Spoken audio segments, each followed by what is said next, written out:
प्रकाशित। कौन बता सकता है कि अभी क्या हुआ? एक खूबसूरत महिला जिसने सिर्फ अपनी आंखें ढक रखी थी ने अफसोस के साथ पूछा। किसी ने आश्चर्य से पूछा, क्या आपने इसे अभी नहीं देखा? महिला ने झुंझलाहट से कहा, मैं लाल F12 को नियंत्रण से बाहर गिरते हुए देखकर डर गई थी, इसलिए मैंने अपनी आंखें ढक ली। पफ। बहुत से लोग उसकी बातों से चकित थे। वेमिंग पर्वत की चोटी पर आने वाले लोग इतने डरपोक क्यों होते हैं? क्या उन्हें रेसिंग इसलिए पसंद नहीं है क्योंकि यह खेल काफी रोमांचकारी है? अभी अभी लिन हुआन ने F12 चलाया और 240 किलोमीटर प्रति घंटे की गति से चौथे हेयरपिन बेंड में प्रवेश किया। वह एक पल में हेयरपिन बेंड से गुजर गया और हेयरपिन बेंड को पार कर गया। आप इसकी कल्पना कर सकते हैं। इस समय भाषा चाहे कितनी भी सुंदर क्यों न हो, वह फीकी थी। केवल वे ही जो लिन हुआन को अपनी आंखों से बहते हुए देख सकते थे, वे ही अभिभूत होने के रोमांच का अनुभव कर सकते थे। उसकी बात सुनकर उस सुंदरी की आंखों में झुंझलाहट और भी गहरी हो गई। न केवल वह, बल्कि वे लोग भी पछतावे से भर गए जिन्होंने अभी अभी अपनी आंखें धंकी थीं। खेल जारी रहा। लिन हुआन के अभी अभी के शानदार प्रदर्शन की वजह से उसके और हे शेंग के बीच की दूरी घटकर 20 मीटर रह गई थी। हम अभी तक हार मानने की योजना भी नहीं बनाई। हे शेंग ने रियरव्यू मिरर में लिन हुआन को आते देखा और तिरस्कार से अपने होंठ मोड़ लिए। अभी अभी उसने सोचा कि लिन हुआन ने दौड़ पूरी तरह से छोड़ दी है, इसलिए उसने अपनी मानसिकता में थोड़ा आराम किया और कार की गति भी धीमी हो गई। लिन हुआन को आते देख हे शेंग ने एक्सीलेटर पर पैर रखा और लैम्बोर्गिनी की गति फिर से बढ़ गई। उसे आश्चर्य इस बात पर हुआ कि यद्यपि वह अपनी गति सीमा तक पहुंच चुका था, फिर भी लाल F12 और उसके बीच की दूरी कम नहीं हुई थी, बल्कि कम होती जा रही थी। हम अगले 3 हेयरपिन मोड़ लगातार, मुझे तुमसे पूरी तरह से छुटकारा दिला दो। हे शेंग को अपनी ताकत पर पूरा भरोसा है। कोई भी सीधी रेखा में तेजी से गाड़ी चला सकता है। मोड़ ही वह जगह होती है जहां किसी व्यक्ति की ड्राइविंग स्किल्स मजबूत है या नहीं, इसकी परीक्षा होती है। जल्द ही हे शेंग की नजर में लगातार 3 हेयरपिन बेंड दिखाई दिए। उसने अपने पूरे शरीर को बेहतरीन स्थिति में ढाल लिया। कई चकाचौंध भरे चरम ऑपरेशनों के बाद लैम्बोर्गिनी लगातार 3 हेयरपिन बेंड्स को बड़ी ही चतुराई से पार कर गई। अभी अभी अपने ऑपरेशन के बारे में हे शेंग काफी गर्वित लग रहा था। हो, देखो, ये तो बहाव है। जैसा कि उन्होंने कहा, उन्होंने अभी जो ड्रिफ्टिंग क्रिया पूरी की है, चाहे वह टाइमिंग हो या कॉर्निंग की मुद्रा, वह उत्कृष्ट है और यह वास्तव में गर्व के योग्य है। जैसे ही हे शेंग की आवाज आई, उसके बाईं ओर से अत्यंत तीव्र गति से लाल बिजली चमकी। हे शेंग ने गौर से देखा और पाया कि लाल बिजली वास्तव में लिन हुआन द्वारा संचालित फरारी F12 थी। यह कैसे संभव है? हे शेंग हक्का बक्का रह गया। अभी अभी तो वह लिन हुआन से लगभग 20 मीटर आगे था। 3 चक्करों वाले बेहद मुश्किल हेयरपिन मोड़ को पार करने के बाद लिन हुआन खुद को कैसे पीछे छोड़ सकता था? यह सच नहीं है, यह सच नहीं होना चाहिए। भाड़ में जाओ, लाल बिजली। उसने वास्तव में हे शेंग को चाव को दे दिया। मुझे बताओ, मेरे पास कोई चकाचौंध नहीं है। सभी दर्शकों ने विस्मय की चीख निकाली तथा अविश्वास व्यक्त किया कि लिन हुआन लगातार 3 हेयरपिन मोड़ में हे शेंग से आगे निकल जाएगा। अभी जब लिन हुआन ने मोड़ में प्रवेश किया, तो हे शेंग पहले से ही दूसरे हेयरपिन मोड़ को पार करने वाला था, लेकिन उसने अपने और हे शेंग के बीच के अंतर को सुचारू करने के लिए लगातार 3 चरम बहाव आंदोलनों का उपयोग किया और फिर उससे आगे निकल गया। चाहे वह मोड़ पर प्रवेश करते समय की गति हो या बहाव पूरा करना, ये हे शेंग से बहुत तेज है। उसकी तुलना में हे शेंग एक शौकिया ड्राइवर की तरह है। F12 डिब्बे में जियो ने भी लिन हुआन को अपने चेहरे पर एक हैरान अभिव्यक्ति के साथ देखा। बड़े पर्दे के माध्यम से खेल देखने वाले लोगों की तुलना में उसकी भावनाएं अधिक सहज हैं और इस वजह से वह और भी अधिक हैरान होगी। क्या लिन हुआन अब भी इंसान है? इतनी तेज रफ्तार में वह बिना घबराए कई गाड़ियों को नियंत्रित कर सकता है। क्या उसे गाड़ी के नियंत्रण खोने का डर नहीं है? क्या हुआ? क्या मैं अभी बहुत अच्छा था? लिन हुआन अभी अपने प्रदर्शन से बहुत संतुष्ट थी, यहाँ तक कि कुछ हद तक गर्व भी महसूस कर रही थी। पुकारना। जियो ने पहले एक गहरी सांस ली और फिर कहा, बहुत शक्तिशाली मत बनो, क्या तुम एक राक्षस हो? लिन हुआन कुछ नहीं बोला। वह जानता था कि वह कोई प्रतिभाशाली व्यक्ति नहीं है, दुष्ट और दुष्ट तो बिल्कुल नहीं। अगर कोई ईश्वर स्तरीय एजेंट सिस्टम नहीं है, तो वह केवल एक मेहनती ऑफिस कर्मचारी ही हो सकता है। उसके पास पैसा नहीं होगा, हान यूं और जो मानरू को पाने की तो बात ही छोड़िए। सबसे सुंदरी का दिल और शरीर। वह सचमुच डर गया था कि यह सब सिर्फ एक सपना था और सपने से जागने के बाद वह कुछ भी नहीं के साथ लटकते हुए रेशम की बेचारी बन गया। लेकिन अब वह कितना शांत जीवन जीना चाहता है, कैसा शीर्ष पेशेवर ड्राइवर, एक प्रमुख पृष्ठभूमि वाला कैसा सुंदर आदमी, उसकी राय में भगवान स्तर के एजेंट सिस्टम के साथ वह सब मैल है। जेडयू, जो लिन हुआन से पूरी तरह निराश होने वाला था, ने इस क्षण अपनी निगाहें फिर से जमा ली। उसने बड़े पर्दे पर अग्रणी F12 की ओर इशारा करते हुए कहा, हाँ, मैं कहूंगा कि लिन शाओ एक कार देवता है। और कौन ये कहने की हिम्मत करेगा कि वह एक शौकिया है? किसी ने पलटकर जवाब दिया, शीयू, आत्मसंतुष्ट मत हो सकता है कि हे शेंग अभी थोड़ा ढीला पड़ गया हो और लापरवाह हो गया हो। इसी वजह से लिन हुआन आगे बढ़ गया। अर्थात हे शेंग एक महान खिलाड़ी हैं जिन्होंने GP2 एशियाई चैंपियनशिप जीती है। रुको, वह निश्चित रूप से खेल जीतेंगे। लोगों के प्रसिद्ध पेड़ की छाया, जब खेल अंडरनीथ होता है, तो ज्यादातर लोग हे शेंग के बारे में अधिक आशावादी होते हैं जो पेशेवर टूर्नामेंट चैंपियनशिप का खिताब रखते हैं। निश्चित रूप से, शायद इसलिए कि उसे लगा कि वह अपमानित हो रहा है, हे शेंग ने गति को तेजी से बढ़ाना शुरू कर दिया और जल्द ही वह आगे चल रहे F12 के बराबर आ गया। लेकिन अगले दृश्य ने इन लोगों को एक बार फिर जोरदार तमाचा मारा। मैंने 2 सुपर कारें लगभग एक ही समय पर आगे बढ़ती देखी और अगले हेयरपिन मोड़ से लगभग 100 मीटर पहले ही रुक गईं। एवेंटाडो ने मोड़ में प्रवेश करने से पहले ही अपनी गति धीमी कर ली, जबकि लाल F12 ने बस ब्रेक लगाई और फिर भी प्रवेश करने के लिए बहुत तेज गति बनाए रखी। ये हेयरपिन मोड़ आ गया। ये सौंदर्य का विस्फोट की ओर चरम बहाव है। इस हेयरपिन मोड़ के बाद लिन हुआन पहले ही हे शेंग से 2 कार आगे था। अब ट्रैक सिर्फ एक तिहाई से अधिक बचा है और अगर यह इसी तरह चलता रहा, तो हे शेंग दौड़ के अंत में लिन हुआन की कार की टेल लाइट्स भी नहीं देख पाएंगे। मैं जाऊंगा, क्या तुम इतने शानदार बनना चाहते हो? मुझे ऐसा कैसे लगता है कि हे शेंग की तकनीक डोंगेंग लोगों की तकनीक जितनी अच्छी नहीं है। लिन हुआन और मिंगकॉन्ग जियांसी को देखने वालों को यही अंदाजा था। जब ट्रैक एक तिहाई आगे निकल गया था, तो लिन हुआन मिंगकॉन्ग जियांसी से ज्यादा आगे नहीं दिख रहे थे, है ना? क्या यह कहा जा सकता है कि हे शेंग नकली है? वह GP2 एशियाई चैंपियनशिप का खिलाड़ी तो है ही नहीं। दरअसल उन्होंने हे शेंग को वाकई गलत समझा। हालांकि वह दूसरे नंबर का पेशेवर ड्राइवर है, फिर भी वह आम लोगों की श्रेणी में आता है, जबकि मिंगकॉन्ग जियांसी भी लेवल का मजबूत ड्राइवर है, जो निर्णय और प्रतिक्रिया की गति में हे शेंग से आगे है। एल का अस्तित्व। लिन हुआन और भी ज्यादा आकर्षक है। जब वह मिंगकॉन्ग जियांसी के साथ रेस कर रहा था, तब वह सिर्फ एक फर्स्ट लेवल एजेंट था, लेकिन अब उसे दूसरे लेवल एजेंट में अपग्रेड कर दिया गया है। उसकी ताकत, शारीरिक क्षमता और चपलता, तीनों गुण काफी बढ़ गए हैं। चूंकि वह उस समय मिंगकॉन्ग जियांसी को हरा सकता था, इसलिए अब हे शेंग को हराना कोई अजीब बात नहीं है। यह केवल कहा जा सकता है कि हे शेंग भाग्य से बाहर है और वह लिन हुआन में भाग गया, एक गेम प्लगइन के साथ एक राक्षस। इस हेयरपिन मोड़ को पार करने के बाद लिन हुआन ने जूचेंग की सवारी की और हर बार जब वह एक सीमा तक बहाव करता था, तो यह हे शेंग के दिल पर एक भारी हथौड़े की तरह लगता था, जिसे खेल देखते समय झांग का चेहरा और भी उदास हो जाता था। हे शेंग, ये बकवास, एक शौकिया ड्राइवर भी नहीं जीत सकता और मेरे 10 लाख को अंधा कर दिया। जियो को खुश करने के लिए झांग ने विशेष रूप से GP2 एशियाई चैंपियनशिप हे शेंग को आमंत्रित करने के लिए लाखों रुपए खर्च किए, ताकि जियो के रेसिंग के शौक को पूरा किया जा सके। उनकी योजना में हे शेंग की कार कौशल जियो को आश्वस्त करेगी, ताकि जिसने हे शेंग को आमंत्रित किया था, वह जियो के करीब आने का अवसर ले सके। यह मूल रूप से एक सही योजना थी, लेकिन लिन हुआन की उपस्थिति के कारण उनकी योजना सीधे निरस्त कर दी गई थी। जब तक लिन हुआन फिनिश लाइन पर पहुंचा, वह हे शेंग से लगभग 1 किलोमीटर आगे निकल चुका था।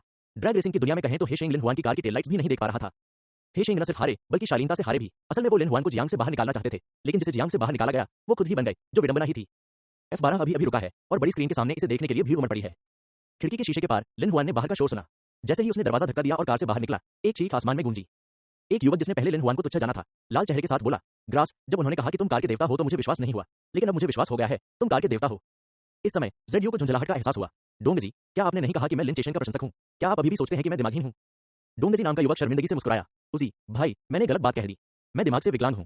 हुन जेडयू ने ठंडी सांस ली, फिर अपनी छाती पर मुट्ठी से वार किया और हंसा। ग्रास, आज से चलो मेरे साथ लिन शाओ के बेवकूफ प्रशंसक बनो। डोंगजी मुस्कुराया और बोला, घास, ये तुम पर निर्भर है। वे डोंग और झियू को छोड़कर अन्य लोग लिन हुआन की प्रशंसा करते रहे, मानो वे लोग नहीं थे जिन्होंने पहले लिन हुआन का तिरस्कार किया था। लेकिन यही हकीकत है, अगर लिन हुआन इस बार कार हार जाता, तो वे इस वक्त यहां खड़े होकर उसकी तारीफ जरूर नहीं करते। अच्छा होता अगर वे लिन हुआन का मजाक न उड़ाते। इस समाज ने हमेशा ताकतवरों का सम्मान किया है। कोई नहीं पूछता कि तुम गरीब शहर में रहते हो, अमीरों के दूर के रिश्तेदार पहाड़ों में रहते हैं। जब तक तुम ताकतवर हो, तुम जहां भी जाओगे, तुम्हारा सम्मान होगा। इस समय जियाओ जियाओ भी दरवाजा धक्का देकर कार से बाहर निकली। वह कुछ व्यर्थ कदमों से भीड़ से दूर हटकर लिन गई। फिर सबकी आंखों के सामने उसने हाथ बढ़ाकर लिन हुआन के सिर पर हाथ रखा और उसके चेहरे पर चुंबन किया। साफ करो, मिस याओ ने वास्तव में एक आदमी को चूमने की पहल की। इस दृश्य को देखने वाले सभी लोगों के चेहरे पर अविश्वास की भावना थी। मिस याओ कौन है? जियांगन शहर की 3 प्रमुख सुंदरियों में से एक, उनके दादा एडमिरल हैं और उनकी मां एक निजी बैंक की अध्यक्ष है। और भी खास बात यह है कि जियाओ जियाओ का कभी किसी मर्द के साथ कोई स्कैंडल नहीं हुआ। किस तो दूर, शायद किसी और मर्द ने मेरे हाथ भी नहीं छुए। और उसने तो सबके सामने लिन हुआन को चूमने की पहल भी कर दी। ये कुछ करना है और कुछ बड़ा करना है। वहां मौजूद लोगों का एक बड़ा हिस्सा जानता था कि झांग गीजे जियाओ जियाओ का पीछा कर रहा है। उस समय कई लोगों ने अपना सिर घुमाया और दूर से झांग गीजे को देखा। झांग गीज का चेहरा पानी की तरह उदास था, उसकी आंखें चौड़ी हो गईं और उसने लिन हुआन को ऐसे देखा जैसे वह लोगों को खा जाएगा। लिन हुआन ने चकित भाव से सोचा, जियो जियो ने मुझे क्यों चुमा? क्या यह हो सकता है कि जियो के पास भाग्य का प्रभामंडल है? यह अवैज्ञानिक है। जियो जियो ने उसके गाल पर धीरे से चुंबन किया, फिर एक कदम पीछे हटी और बोली, मैं बहुत उत्साहित हूं, मुझे गलत मत समझो। वह वाकई बहुत उत्साहित थी। सह पायलट के रूप में दौड़ में भाग लेने के बाद वह लिन हुआन को पुरस्कृत करने के लिए कुछ करना चाहती थी और फिर उसने व्यक्तिगत रूप से कार्य करने की पहल की। उसकी व्याख्या सुनने के बाद लिन हुआन ने कड़वाहट से मुस्कुराया और अपनी नाक को सहलाया, ये जानते हुए कि उसने वास्तव में गलत समझा था। तरबूज खाने वाले दर्शकों की भीड़ ने 2 पुरुषों की लड़ाई और एक महिला के अगले अच्छे शो की कल्पना करना शुरू कर दिया है, लेकिन उनके आश्चर्य के लिए झांग गीज ने कोई भी पलटवार नहीं किया। मैंने झांग गीज को मुस्कुराते हुए आते देखा और कहा, जियो जियो, लिन हुआन के पास ड्राइविंग कौशल अच्छा है। ऐसे में मुझे राहत है कि वह आपको ड्राइविंग कौशल सिखाएगा। जियो जियो ने अपने होठों को मुड़ते हुए कहा, इसका आपसे क्या लेना देना है? हाँ, झांग गीज ने व्यंग्यात्मक मुस्कान दी। जियो जियो, तुम मेरे प्रति कब इतने ठंडे नहीं रहोगे? मुझे लगता है कि आप अब और इंतजार नहीं कर सकते। जियो जियो ने अपनी आंखें घुमाईं और मजाकिया लहजे में कहा। झांग गीज ने एक बार फिर व्यंग्यात्मक मुस्कान दी।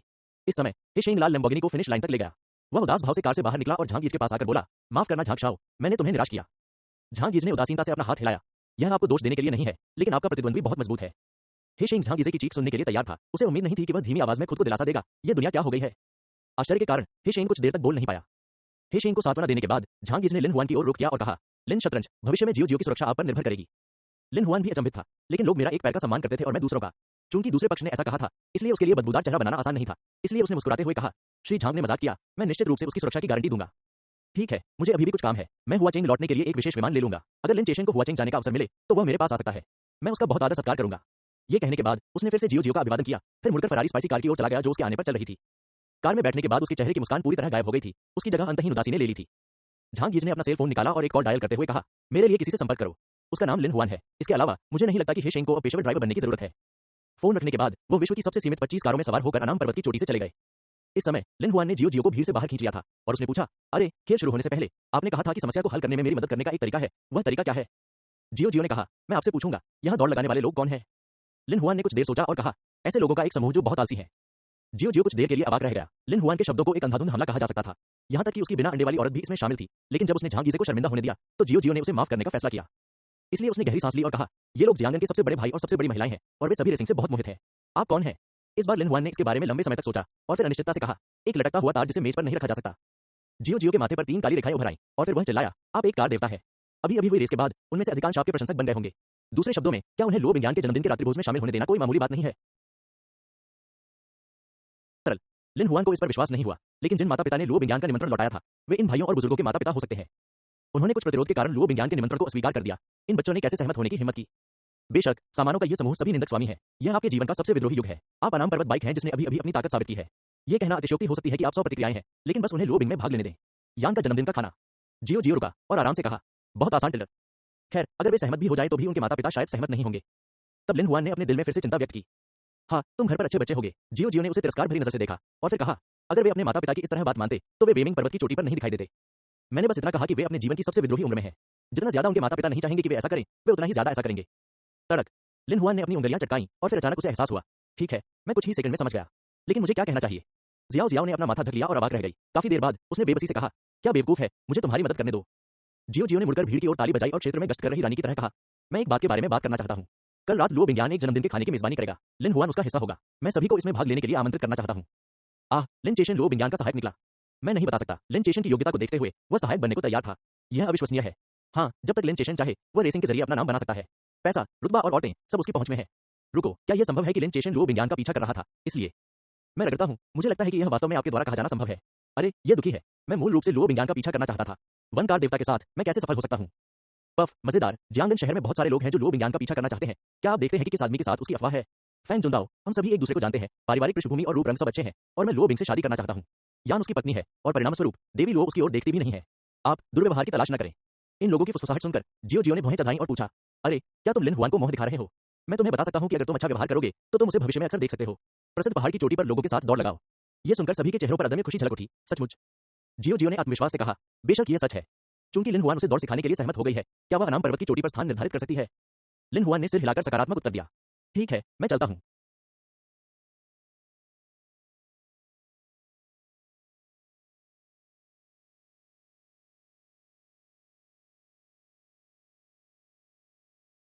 मैं भी जाऊंगा ताकि भविष्य में अपनी आंखों का आनंद ले सकूं। भले ही मुझे जाने की अनुमति न मिले, मुझे जाना ही होगा। वास्तव में उन्हें परिवार से चेतावनी भी मिली थी और इस दौरान लुओ बिंगियान से कोई संपर्क न रखने की कोशिश की गई थी।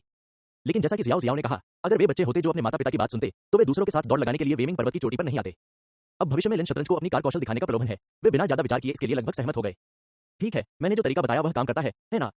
जियो जियो ने अपना सिर घुमाया। लिन हुआन को गर्व से देखा और कहा, यह काम करता है, यह काम करता है। लिन हुआन ने कड़वाहट से मुस्कुराया और अपनी नाक को सहलाया। परिणाम के बारे में थोड़ा अविश्वसनीय महसूस कर रहा था। उनका व्यवहार वास्तव में भूलापनपूर्ण है। इन लोगों में मेयर के परिवार के बेटे, उपमेयर के परिवार की बेटियां और विभिन्न वास्तविक सत्ता विभागों के शीर्ष नेताओं के बच्चे शामिल हैं। जियांगन में प्रमुख सरकारी और निजी उद्यमों के अध्यक्षों के भी कई बच्चे हैं। जब तक वे कल रात लुओ बिंगियान के जन्मदिन के रात्रि भोज में आए। हा हा। ये बोलते हुए जियो जियो के चेहरे पर केवल एक अकथनीय संदेश था। हा हा क्या? लिन हुआन ने हैरानी से पूछा। जियो जियाबाई ने उसकी ओर देखा और कहा, जो लोग लुओ बिंगियान को शर्मिंदा देखना चाहते हैं, शायद उनके चेहरे पर चोट लगेगी। लिन हुआन। अगले दिन शाम 5 बजे लुओशेन मनो के अंदर।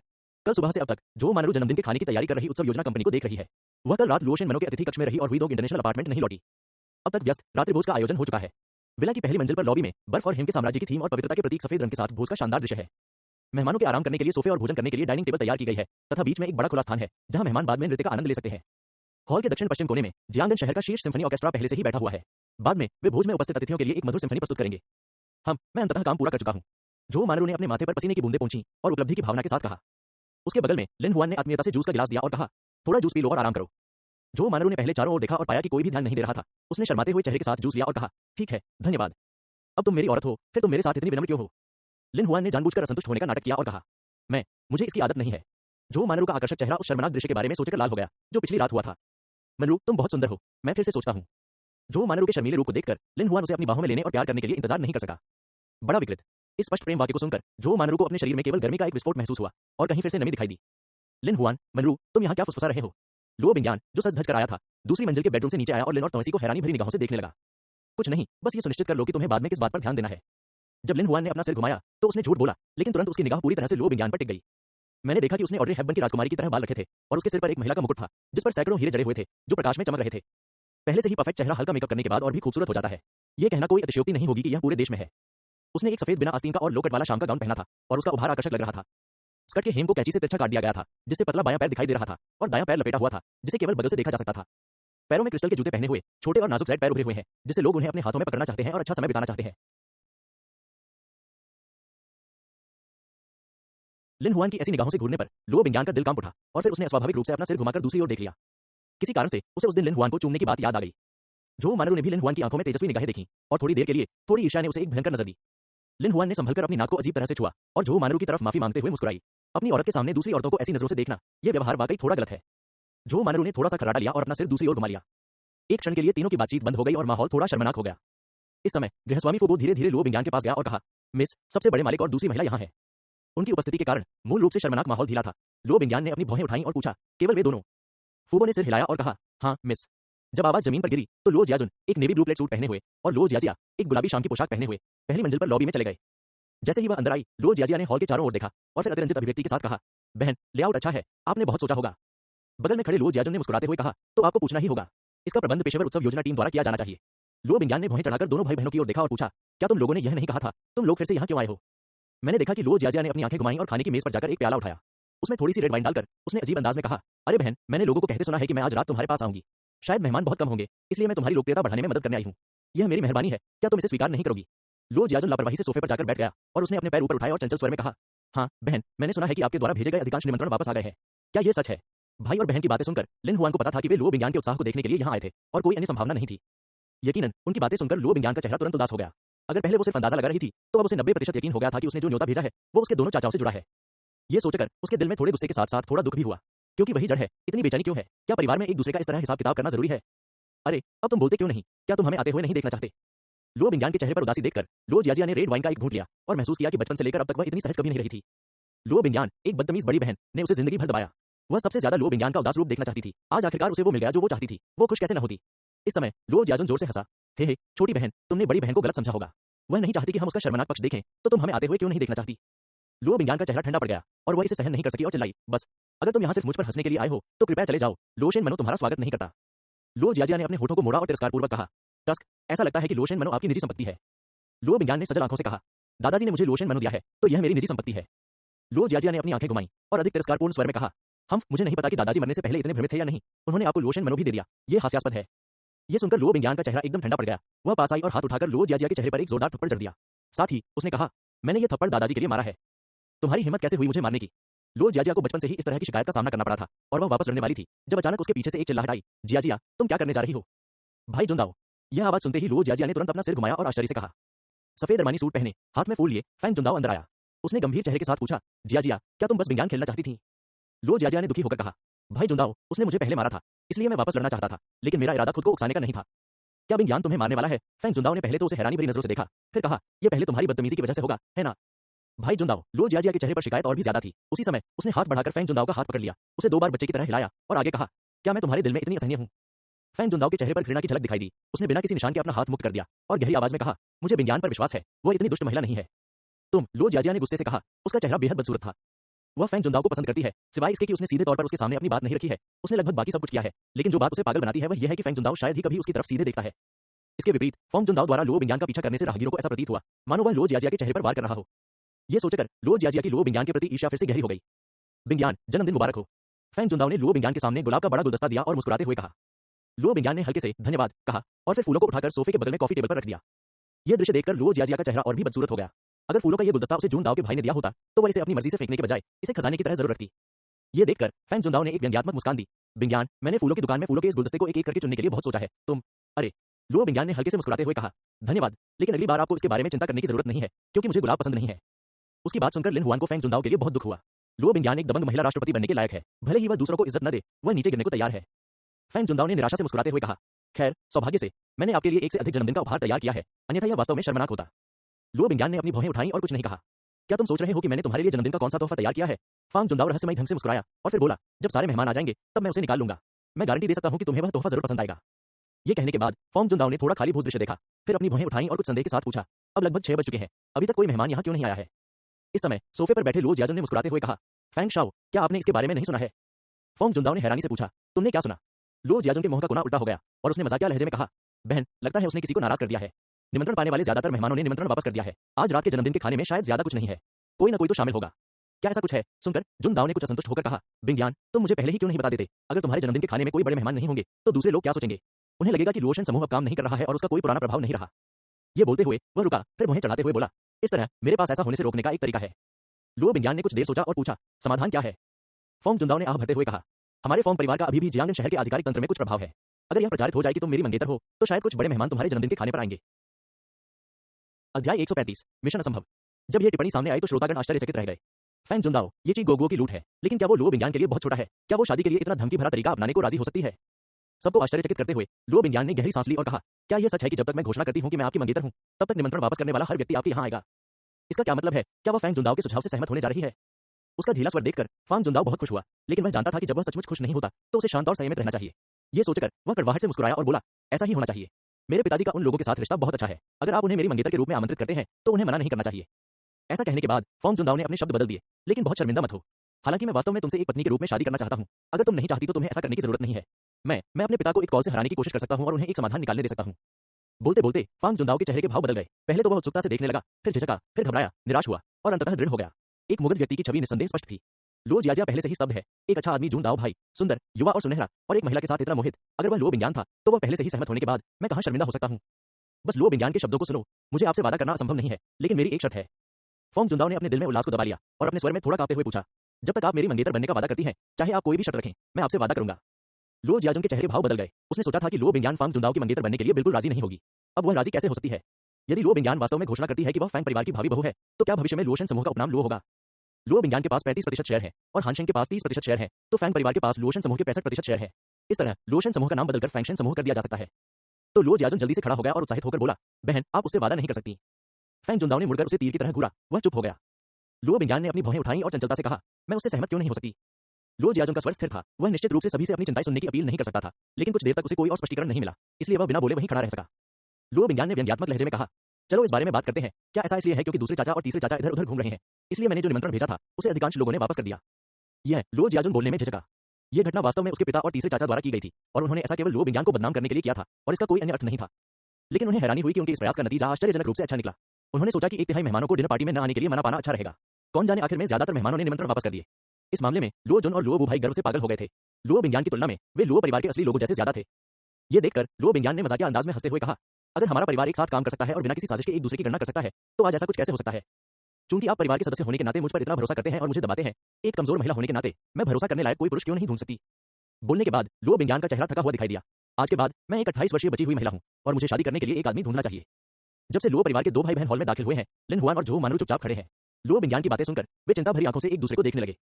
राष्ट्रपति लो वास्तव में फॉन्ग जुनदाओ से शादी करने के लिए सहमत नहीं होंगे, है ना? उसकी बात सुनकर फैंग जुनदाओ के दिल में उमड़ी खुशी अब और नहीं रुक सकी। वह खड़ा हुआ और गंभीरता से बोला, बिंग्यान, जब तक तुम मुझसे शादी करोगी, मैं तुम्हें कभी किसी को परेशान नहीं करने दूंगा। मैं वादा करता हूं। लो बिंग्यान ने उसकी ओर हल्के से देखा और कहा, क्या ये बातें कहना थोड़ा जल्दबाजी होगी? फैंग जुनदाओ ने अजीब तरह से मुस्कुराते हुए कहा, मैंने तो बस अपने दिल की गहरी बातें बता दी। वैसे आपकी शर्तें क्या हैं? लो बिंग्यान ने अपनी घड़ी में समय देखा और फिर कहा, शाम के 5:45 है। अगर आप 6 बजे से पहले पर्याप्त संख्या में भारी भरकम मेहमानों को इकट्ठा कर सकें, तो मैं आपकी मंगेतर बनने का वादा करूंगी। ये शर्त सुनकर फैंग जुनदाओ के चेहरे के भाव एकदम बदल गए। 15 मिनट में इतने भारी भरकम मेहमानों को बुलाना नामुमकिन काम था। लोशन मनोजियांगन शहर के बाहरी इलाके में स्थित है, शहर के केंद्र से कम 50 किलोमीटर दूर। अगर आप हेलीकॉप्टर से भी जाएं, तो भी 15 मिनट में वहां पहुंचना मुश्किल होगा। अगर आप एक एक करके फोन करके लोगों को बुलाने का समय भी जोड़ दें, तो आधा घंटा भी कम पड़ेगा। अब यह स्पष्ट हो चुका है कि लो बिंग्यान खुद को एक अलग तरीके से अस्वीकार कर रही है। क्या यह नहीं हो सकता? लो बिंग्यान ने चंचलता से मुस्कुराते हुए हॉल में सभी से कहा, अभी जो शर्तें हैं वे सिर्फ दूसरे के पति के लिए ही मान्य नहीं है। चाहे कोई भी करे, मैं टीए से शादी करूंगी। इससे कोई फर्क नहीं पड़ता कि टीए पुरुष है या महिला, बूढ़ा है या जवान, सुंदर है या बदसूरत। इस समय हॉल में न केवल उनमें से कुछ हैं, बल्कि बटलर फूगो, सिम्फनी ऑर्केस्ट्रा के दर्जनों पुरुष और महिलाएं और आसपास व्यस्त नौकर और गार्ड भी हैं। इस वाक्य को सुनकर कई लोगों के दिल कांप उठे। लो बिंग्यान के आकर्षक चेहरे की तो बात ही छोड़िए, उसके पास तो बस अद्भुत दौलत थी। जब तक वह उसे पत्नी के रूप में शादी कर लेती, वह एक कदम में जीवन के शिखर पर पहुंच सकती थी। हालांकि कोई भी वास्तव में कोई कार्रवाई नहीं कर रहा था, सिवाय फैंग जुनदाओ और लो जियाजुन के, जो किसी भी भारी भरकम मेहमान को जानते हैं, और समय सीमा 15 मिनट की होगी। चूंकि फॉन्ग जुनदाओ के लिए ऐसा करना असंभव था, तो फिर उनके लिए तो बात ही क्या थी? झो मानरू, जो ध्यान नहीं दे रहा था, ने चुपके से लालिन हुआन की आस्तीन खींची और कहा, लिन हुआन, तुम कोशिश क्यों नहीं करते? अगर तुम सफल हो गए, तो मुझे तुम्हें पति कहना पड़ेगा, टिल्डर। यह मूल रूप से एक मजाक था, लेकिन लिन हुआन इसे सुनकर दंग रह गया। कल रात वेमिंग पर्वत की चोटी पर उसने बड़े भाइयों और बड़ी महिलाओं से जो कहा, वह ऐसा लग रहा था कि उन्हें शाम 6 बजे से पहले लोशन मनो पहुंच जाना चाहिए। ये सोचते हुए लिन हुआन ने अपने दिल में एक दर्दनाक कराह निकाली, पोंछो, क्या यह एक संयोग नहीं होगा? लो बिंग्यान ने सोच समझकर हिसाब किताब लगाया था, क्योंकि उसे पूरा भरोसा था कि कोई भी ऐसा नहीं कर सकता, इसलिए उसने ये शर्त रखी। एक परिपक्व और स्थिर विचारों वाली महिला होने के नाते वह अपनी खुशी का मजाक नहीं उड़ाएगी। अगर उसके जन्मदिन के खाने पर कोई ना आए तो क्या होगा?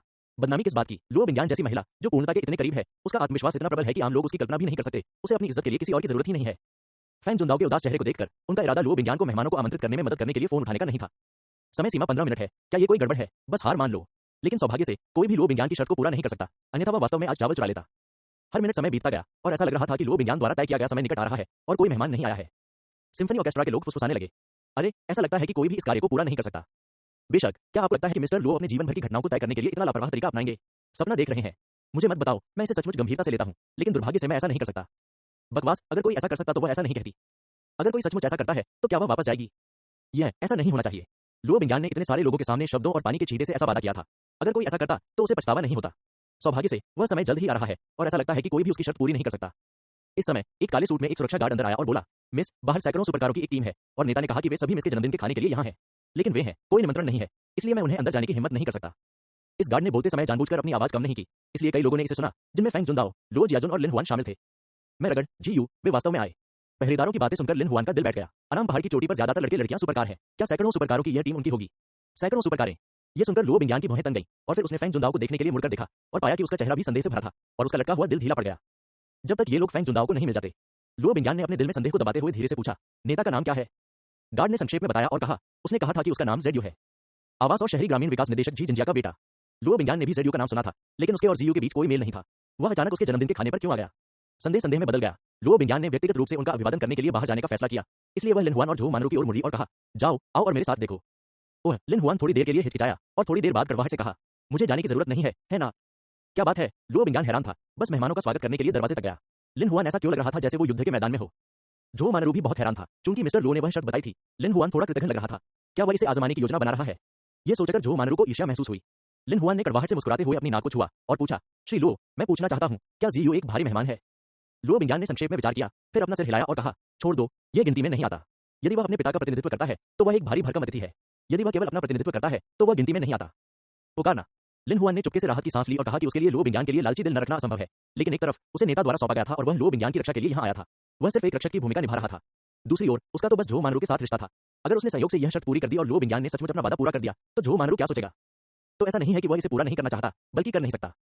सौभाग्य से वह जानता था कि जेडयू और अन्य लोगों को केवल श्री लुओ के जन्मदिन के रात्रिभोज में शामिल होने के लिए आमंत्रित किया गया था, जो निश्चित रूप से उनके माता पिता का प्रतिनिधित्व नहीं करता था। इस मामले में उसे लुओ बिंगयान की शर्तों तक पहुंचने वाला नहीं माना जाता है। यह सोचकर लिन हुआन ने सिर हिलाया और कहा, ठीक है राष्ट्रपति लुओ, मैं आपके साथ आऊंगा। क्योंकि विला अभी भी जागीर के प्रवेश द्वार से काफी दूर था, लिन हुआन ने विस्तारित फैंटम को चलाया, जिसमें लुओ बिंगयान और झो मानरू को ले जाया गया। गेट पर पहुंचने ही वाला था कि लिन हुआन ने देखा कि जेडयू, वे डोंग और दूसरे लोग दरवाजे के बाहर खड़े होकर सिगरेट पी रहे थे और बातें कर रहे थे। उनके पीछे लगभग 100 सुपर कारें सैकड़ों मीटर तक कतार में खड़ी थीं। Ferrari, Lamborghini, Bugatti, Aston Martin, Pagani, McLaren, Porsche, विभिन्न ब्रांड, विभिन्न मॉडल, विभिन्न रंग। मुझे नहीं पता कि यहाँ कौन सी सुपरकार प्रदर्शनी आयोजित की जाएगी। कितनी बड़ी लड़ाई है। इस समय लुओ बिंगयान को जेडयू और अन्य लोगों के वास्तविक उद्देश्य का पता नहीं था, इसलिए उसके दिल में सतर्कता की भावना थी और जब वह बोलती थी तो वह अनिवार्य रूप से थोड़ा चुपती थी। कार से बाहर निकलने के बाद लुओ बिंग चेहरे पर मुस्कान लिए हुए आगे बढ़ा। उसे आते देख जेडयू ने अपनी सिगरेट फेंक दी और उसका अभिवादन किया। हाय देवी लुओ, मैं जेडयू हूँ, आपको जन्मदिन की शुभकामनाएं देने आया हूँ। वे डोंग ने अपने सिर पर उंगली थपथपाई और मुस्कुराते हुए कहा, तुम्हारी बहन, क्या तुम बोल सकती हो? जन्मदिन की शुभकामना देना बुजुर्गों का काम है।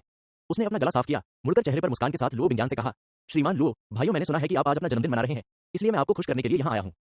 लुओ बिंगयान ने अपनी भौहें उठाई और मुस्कुराई, आपकी दयालुता के लिए धन्यवाद, लेकिन मैं थोड़ा उत्सुक हूँ।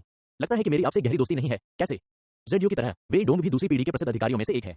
उनके पिता जियांगन शिक्षा ब्यूरो के निदेशक हैं और कई अन्य लोग भी दूसरी पीढ़ी के अधिकारी हैं, लेकिन आमतौर पर उनका लुओ बिंगयान से कोई लेना देना नहीं है। अरे मिस्टर लुओ बाहर है। वे डोंग मुस्कुराया, पूरे जियांगन शहर में मिस्टर लुओ का नाम किसने नहीं सुना? आप हमारे मन में देवी हैं, चूंकि यह एक देवी है जो उनका जन्मदिन मना रही है, तो हम कैसे नहीं जान सकते कि इसका क्या मतलब है? उसकी व्याख्या सुनकर लुओ बिंगयान का संदेह गहरा गया। इस तरह का तर्क एक अनजान युवती को बेवकूफ बनाने के लिए इस्तेमाल किया जा सकता है। यह उसके लिए बेकार है। इस समय लिन हुआन ने कार रोक दी और आगे बढ़ गया। लिन हुआन को देखते ही जेडयू और अन्य लोगों की आंखें चमक उठीं और उन्होंने तुरंत अभिवादन किया। शाओ लिन, पहाड़ की चोटी से सभी भाई यहाँ हैं। हाँ लिन शाओ, ये लड़ाई एक दृश्य के लिए पर्याप्त है ना? लुओ बिंगयान ने लिन हुआन को शक की निगाह से देखा और उसके दिल में शक चरम पर पहुंच गया। क्या ऐसा हो सकता है कि जेडयू और बाकी लोग लिन हुआन के रिश्ते की वजह से यहाँ आए हों? बस ये कैसे संभव है? लिन हुआन ने अपनी नाक को छुआ और कड़वाहट से मुस्कुराया, आप इस लड़ाई में कुछ ज्यादा ही बड़े हो गए हैं। जो लोग नहीं जानते वे सोचते हैं कि आप यहाँ दृश्य को नष्ट करने के लिए हैं। जेडयू ने उसके सिर के पीछे हाथ छुआ और अजीब तरह से मुस्कुराया, लिन शाओ संतुष्ट नहीं है। वे डोंग और बाकी लोग भी लिन हुआन को घबराहट से देख रहे थे, इस डर से कि कहीं वह असंतुष्ट न हो जाए। ऐसा हो ही नहीं सकता था। भविष्य में समय समय पर लिन हुआन के अद्भुत ड्राइविंग कौशल को देखने के लिए उन्होंने भी कड़ी मेहनत की। लिन हुआन ने असहाय होकर कहा, क्या मैं ये कह सकता हूँ कि मैं संतुष्ट नहीं हूँ? अगर आप आ सके तो मुझे बहुत खुशी होगी। अपनी बात समाप्त करने के बाद उन्होंने अपना सिर घुमाया और लुओ बिंगयान से कहा, श्रीमान लुओ, उन सभी को मैंने आमंत्रित किया था। मैंने आपको पहले से नमस्ते नहीं कहा था, क्या आप नाराज होंगे? जब उसने उनके बीच की बातचीत सुनी तो लुओ बिंगयान पहले से ही थोड़ा समझ गया था और अब लिन हुआन की व्यक्तिगत स्वीकृति प्राप्त करने के बाद वह थोड़ी देर के लिए हैरान और खो गई थी। जेडयू और वे डोंग जैसे लोग घमंडी अधिकारियों की दूसरी पीढ़ी हैं। उन्होंने ऐसे किसी की बात कब सुनी? और उनके अलावा लगभग 100 सुपरकारों में जियांगन शहर के कुछ बड़े भाई और बुजुर्ग भी होंगे। इन सभी लोगों को लिन हुआन ने बुलाया था। लिन हुआन के पास इतना मजबूत नेटवर्क कब था? इसके अलावा क्या वह इन लोगों को उन शर्तों को पूरा करने के लिए आमंत्रित कर रहे हैं जो उन्होंने अभी रखी है? ये सोचकर लुओ बिंगयान हैरान रह गया और थोड़ा शर्मिंदा भी। लिन हुआन, पहला चुंबन ही काफी नहीं है, वो अब भी खुद से शादी करना चाहता है। सिर्फ वही नहीं, झो मानरू का मूड भी काफी उलझा हुआ है और मैं लिन हुआन के अपने मजबूत संबंधों को लेकर उसकी चौंकाने वाली भावनाओं के बारे में कुछ नहीं कहूंगा। वह सिर्फ ये कहने में ही असहज है कि शायद वह अभी राष्ट्रपति लुओ द्वारा रखी गई शर्तें पूरी कर दे। क्या लिन हुआन सच में मिस्टर लुओ से शादी करना चाहती है? लिन हुआन को तो पहले ही शरीर मिल गया, वो क्या है? दोनों महिलाओं के चेहरों पर उभरे जटिल भावों को देखकर लिन हुआन समझ गया कि उन्होंने उसे गलत समझा है। वह खुद को कड़वी मुस्कान से रोक नहीं पाया और फिर समझाया, श्रीमान लुओ, मुझे गलत मत समझिए। मैंने उन्हें कल रात ही बुलाया था, ये शर्त कोई मायने नहीं रखती। शर्तें? कौन सी शर्तें? जेडयू, वे डोंग और अन्य लोग बहुत उत्सुक थे। लिन हुआन ने उनकी बात अनसुनी कर दी और लुओ बिंगयान को समझाना जारी रखा, और वे सभी अपनी ओर से तुम्हारे जन्मदिन के खाने पर आ रहे हैं। उनका अपने माता पिता से कोई लेना देना नहीं है, इसलिए उन्हें भारी मेहमान नहीं माना जाता। लुओ बिंगयान ने अपनी भौहें उठाई और अचानक लिन हुआन के आने से पहले पूछे गए सवाल, क्या जीयो एक भारी भरकम मेहमान है, के बारे में सोच रही थी। उस समय वह अभी भी सोच रही थी कि लिन हुआन ने ऐसा सवाल क्यों पूछा। अब उसे एहसास हुआ कि लिन हुआन को चिंता थी कि वह उसके द्वारा निर्धारित शर्तों को पूरा करेगा। इस मामले के कारणों और परिणामों को समझने के बाद लुओ बिंगयान एक बार फिर शर्मिंदा हुआ। क्या लिन हुआन को लगता है कि खुद से शादी करके पत्नी बनना स्वीकार करना मुश्किल है? अभी लुओ बिंगयान अभी भी लिन हुआन द्वारा उसके द्वारा निर्धारित शर्तों को जानबूझकर पूरा करने पर क्रोधित था और अब वह लिन हुआन के टालमटोल वाले रवैये पर शर्मिंदा था। एक महिला का दिल समुद्र में सुई की तरह है और प्राचीन लोग ईमानदारी से मुझे धोखा नहीं देते हैं। जो मानरू को राहत मिली जब तक कि लिन हुआन जानबूझकर राष्ट्रपति लो द्वारा प्रस्तावित शर्तों को पूरा नहीं करना चाहता था। लिन हुआन की बात सुनने के बाद जेडयू ने गुस्से का नाटक किया और कहा, अरे लिन शाओ, जब आप ऐसा कहते हैं तो मैं खुश नहीं हूँ। मैं एक हेवीवेट मेहमान क्यों नहीं हूँ। वे डोंग भी दहाड़ा, हाँ लिन शाओ, अगर तुम ये फिर से कहना चाहते हो तो हम चले जाएंगे। लिन हुआन को पता था कि वे वास्तव में नाराज नहीं थे और तुरंत मुस्कुराया, क्योंकि तुम पर्याप्त मोटी नहीं हो। पफ। लिन हुआन के स्पष्टीकरण से सभी लोग चकित थे। जेडयू ने भी अंगूठा दिखाया और कहा, लिन शाओ, मैं आपको आपके स्पष्टीकरण के लिए 99 अंक दूंगा। मुझे डर है कि आप गर्व करेंगे। वे डोंग अपना पेट पकड़े हुए था और आंसू निकल आए। शाओलिन, हा हा, मुझे आपसे उम्मीद नहीं थी। हा हा, न केवल ड्राइविंग कौशल, हा हा, मजेदार भी, हा हा, एक अच्छा हाथ भी है। जेडयू ने उसके माथे पर थपथपाया और कहा, हाँ तुम्हारी बहन, हंसो मत, देवी के सामने छवि पर ध्यान दो। इसके बाद लो बिंग्यान ने उन सभी को लुओशेन मनों में प्रवेश करने के लिए कहा। लगभग 100 सुपर कारें मनों के सामने के आंगन को लगभग रोक ही रही थी। हालांकि इस तरह का दृश्य शानदार है, स्वीकार्य है, लेकिन अगला दृश्य बस और भी अतिशयोक्तिपूर्ण है। एक सफेद पोश 911 का दरवाजा खुला देखकर मेयर झांग के बेटे झांग शियाओ एक सुंदर ढंग से पैक किए गए उपहार बॉक्स के साथ बाहर निकले। अन्य स्पोर्ट्स कारों में डिप्टी मेयर के परिवार की बेटी, वित्त ब्यूरो के निदेशक का बेटा, न्याय ब्यूरो के उपनिदेशक की बेटी, जियांगन शहर के सबसे मजबूत समूह होंगटू समूह के अध्यक्ष के पोते आदि लगभग 100 लोग सभी दरवाजा खोलकर नीचे चले गए और बिना किसी अपवाद के उनके हाथों में उपहार थे। जियांगन शहर के अधिकारियों के लगभग आधे बच्चे, जियांगन शहर के शीर्ष 100 उद्यमियों के बच्चे और लगभग 100 लोगों का एक समूह सभी लो बिंग्यान की ओर चल पड़े। जन्मदिन मुबारक हो श्रीमान लो। जन्मदिन मुबारक टिल्डर। बहन जो लो और भी जवान और खूबसूरत होती जा रही है। शायद ये लोग आमतौर पर करीब नहीं होते हैं, लेकिन लिन हुआन के रिश्ते के कारण वे आज एक साथ चल रहे हैं, जबकि लो बिंग्यान के सामने खड़े होकर उसे बधाई दे रहे हैं। जियांगन शहर के इतिहास में इस तरह का भव्य आयोजन बिल्कुल अभूतपूर्व है, जहां तक कभी न खत्म होने वाली बात है, किसे परवाह है। लो बिंग्यान इस दृश्य को देखकर जितनी शांत थी उतनी ही उत्साहित भी। उसने थोड़ी कांपती आवाज में कहा, आने के लिए शुक्रिया, शुक्रिया। कुछ देर तक तो वह अपनी आंतरिक भावनाओं को व्यक्त करने के लिए धन्यवाद के अलावा अन्य शब्द नहीं सोच सकी। श्री लो बहुत विनम्र है। श्री लो, आपको मुझे कभी धन्यवाद नहीं कहना चाहिए, आप मेरी देवी हैं। बहन लो आज बहुत सुंदर है टिल्डर। लगभग 100 लोग आपके और मेरे बारे में बात कर रहे थे, लेकिन माहौल बहुत गर्मजोशी भरा था। इस समय लिन हुआन ने ताली बजाई और कहा, श्री लो के जन्मदिन के रात्रिभोज में शामिल होने के लिए अपने व्यस्त कार्यक्रम से समय निकालने के लिए धन्यवाद।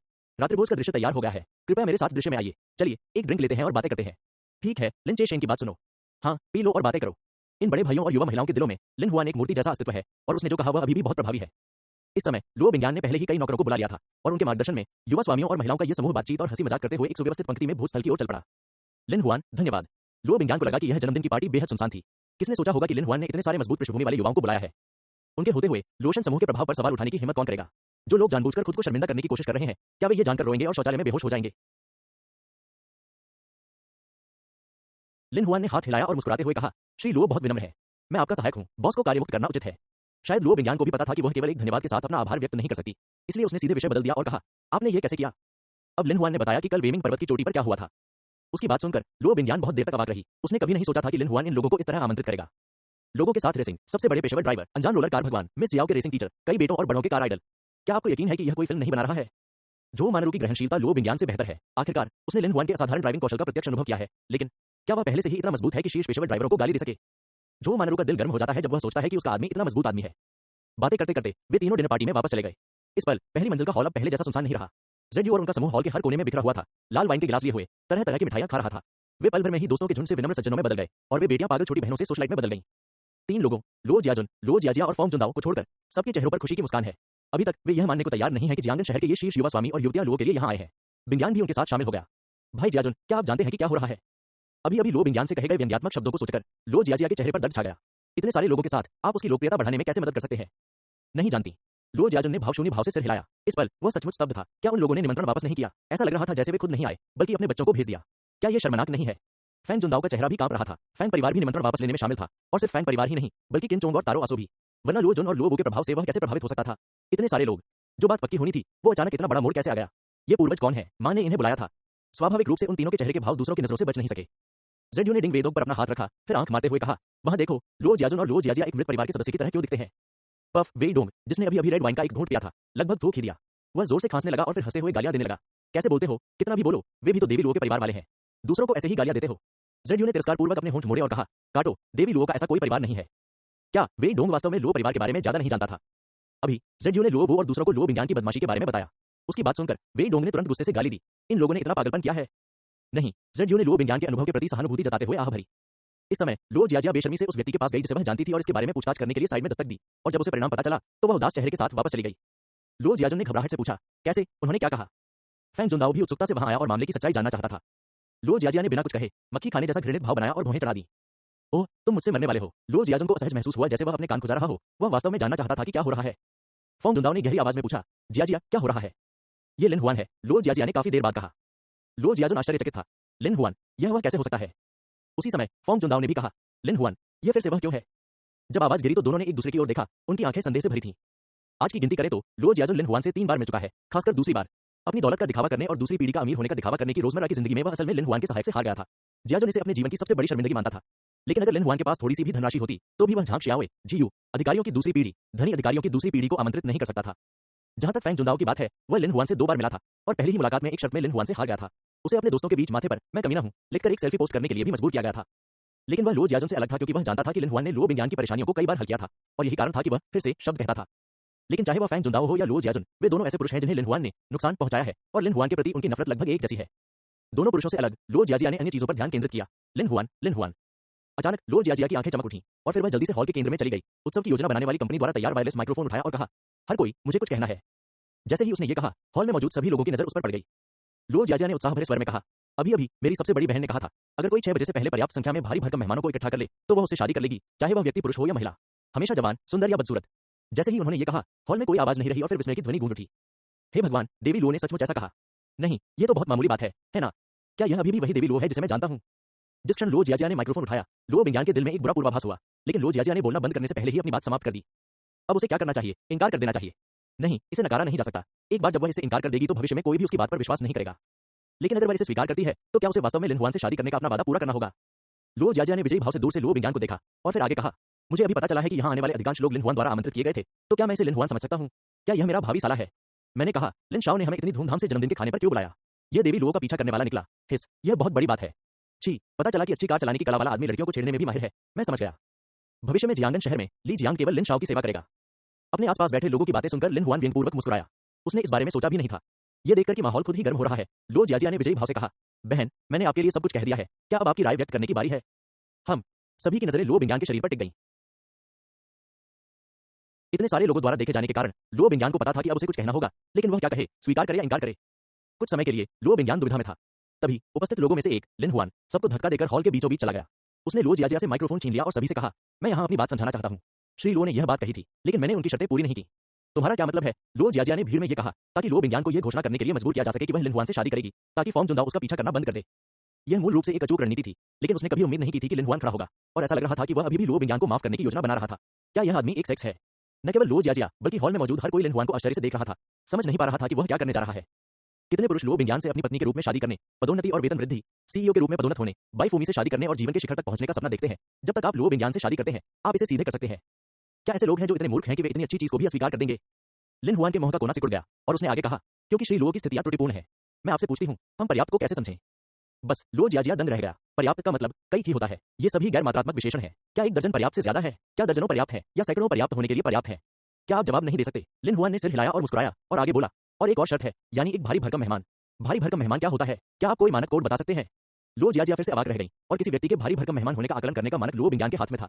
अगर वह कहती कि मेयर झांग का बेटा झांग शियाओ भारी भरकम मेहमान नहीं है, तो कोई भी इसका खंडन नहीं कर सकता था। ये सोचकर लो जियाजिया के चेहरे पर शर्म के भाव दिखाई दिए। उन्हें लगा कि जब उन्होंने ये शर्त रखी तो लो बिंगयान ने अपने लिए एक रास्ता खोज लिया, लेकिन उन्होंने इसे कुछ ऐसा भी माना जो लो बिंगयान को रोक सकता था। जादुई हथियार।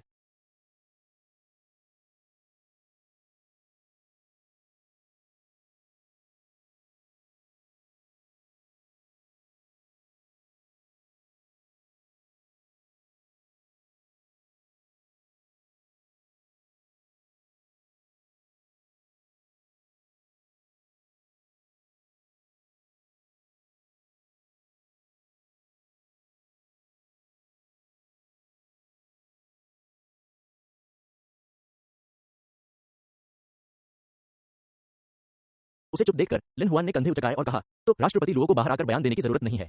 आप क्या सोचती हैं, मिस लो जियाजिया? लिन हुआन की ये बातें सुनकर ज्यादातर लोग अचंभित रह गए। पता चला कि वो असल में लो बिंगयान को माफ करने की पहल कर रहा था। क्या उसके सिर पर गधे ने लात मारी थी? केवल फॉर्म जुनदाओ, झो मानरू और लो बिंगयान ने राहत की सांस ली। फैंग जुनदाओ ने हमेशा लो बिंगयान को अपनी दंडमुक्ति माना है। वह लो बिंगयान को लिन हुआन से अपनी शादी की सार्वजनिक घोषणा करते हुए कैसे देख सकते थे? जहां तक झो मानरू की बात है, उसने अभी अभी अपना शरीर लिन हुआन को दिया था और स्वाभाविक रूप से वह ऐसा होते हुए नहीं देखना चाहती थी। और लो बिंगयान, राहत की सांस के साथ साथ उसके दिल में और भी ज्यादा खोने का एहसास हुआ। क्या वो सिर्फ अपनी पत्नी से ही शादी करना चाहता है?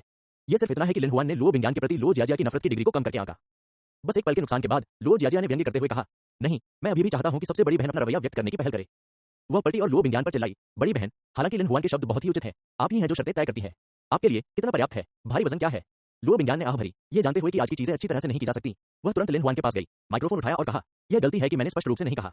वास्तव में मैंने उस समय जो सोचा था वह यह था कि अगर इस बार यहाँ मेहमानों की संख्या पिछले साल जन्मदिन के खाने में मेहमानों की संख्या से अधिक हो, भले ही यह पर्याप्त मानक को पूरा करता हो, लुओ जियाजिया ने पूछा, ठीक है, तो मैं आपसे पूछता हूँ कि पिछले साल मेहमानों की संख्या कितनी थी? लुओ बिंगान ने भौहें चढ़ाईं और कुछ देर तक इस सवाल का जवाब नहीं दे पाई। तभी बटलर फूबो एक बड़ी लाल उपहार सूची लेकर आया और उसे थमा दी। पिछले साल कुल मिलाकर 95 मेहमान आए थे। उपहार सूची में रिकॉर्ड देखकर लुओ बिंगान ने एक विशिष्ट संख्या बताई। इस साल क्या हुआ? लुओ जियाजिया ने अनिच्छा से पूछा। लुओ बिंगान ने उपहार सूची पलटी और कहा, आपको और आपके दूसरे भाई को छोड़कर मेहमानों की कुल संख्या 98 है।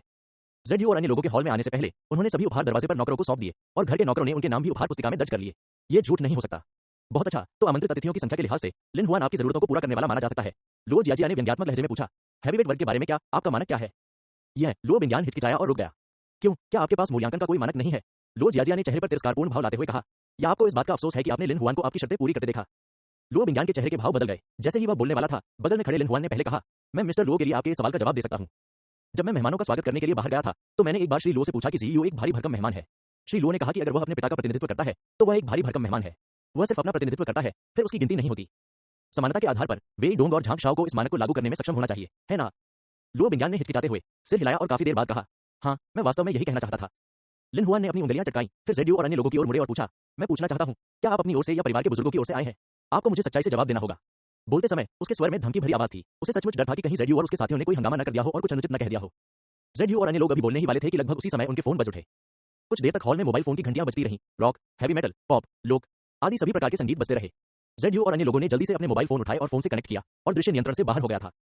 लगभग 100 लोगों का एक साथ फोन का जवाब देना अपने आप में अद्भुत दृश्य है, लेकिन फिर उन सभी के चेहरे पर एक अत्यंत अजीब भाव है। लगभग 1 मिनट के बाद जेडयू और अन्य सभी ने कॉल समाप्त कर दी और फिर वे सभी लिन हुआन की ओर देखने लगे। साफ करो, तुम मुझे ऐसे क्यों देख रहे हो? लिन हुआन के दिल में एक अजीब सी बेचैनी सी महसूस हुई जब इन बड़े भाइयों और युवतियों ने मुझे ऐसी अजीब नजरों से देखा। लिन शाओ, अभी मेरे बूढ़े पिता ने फोन करके मुझसे राष्ट्रपति लुओ का जन्मदिन उनकी ओर से मनाने को कहा। ओह, यही तो मेरे बूढ़े पिता ने कहा था। हे, अरे, मेरे दादाजी ने भी यही कहा था। इन लोगों की बातें सुनकर लिन हुआन को अपनी आंखों के सामने केवल अंधेरा ही अंधेरा महसूस हुआ। यह सच नहीं है, यह सच नहीं होना चाहिए। यह माल का एक समूह होगा जो खुद को चुराने के लिए इकट्ठा हो रहा है। ऐसा ही होना चाहिए। ईश्वर स्तरीय एजेंट प्रणाली। लिन हुआन का चेहरा थोड़ी देर के लिए तड़प उठा और फिर वह सूखी मुस्कान के साथ बोला, हाँ, ये सब समय है, तुम लोग अब मुझसे मजाक मत करो।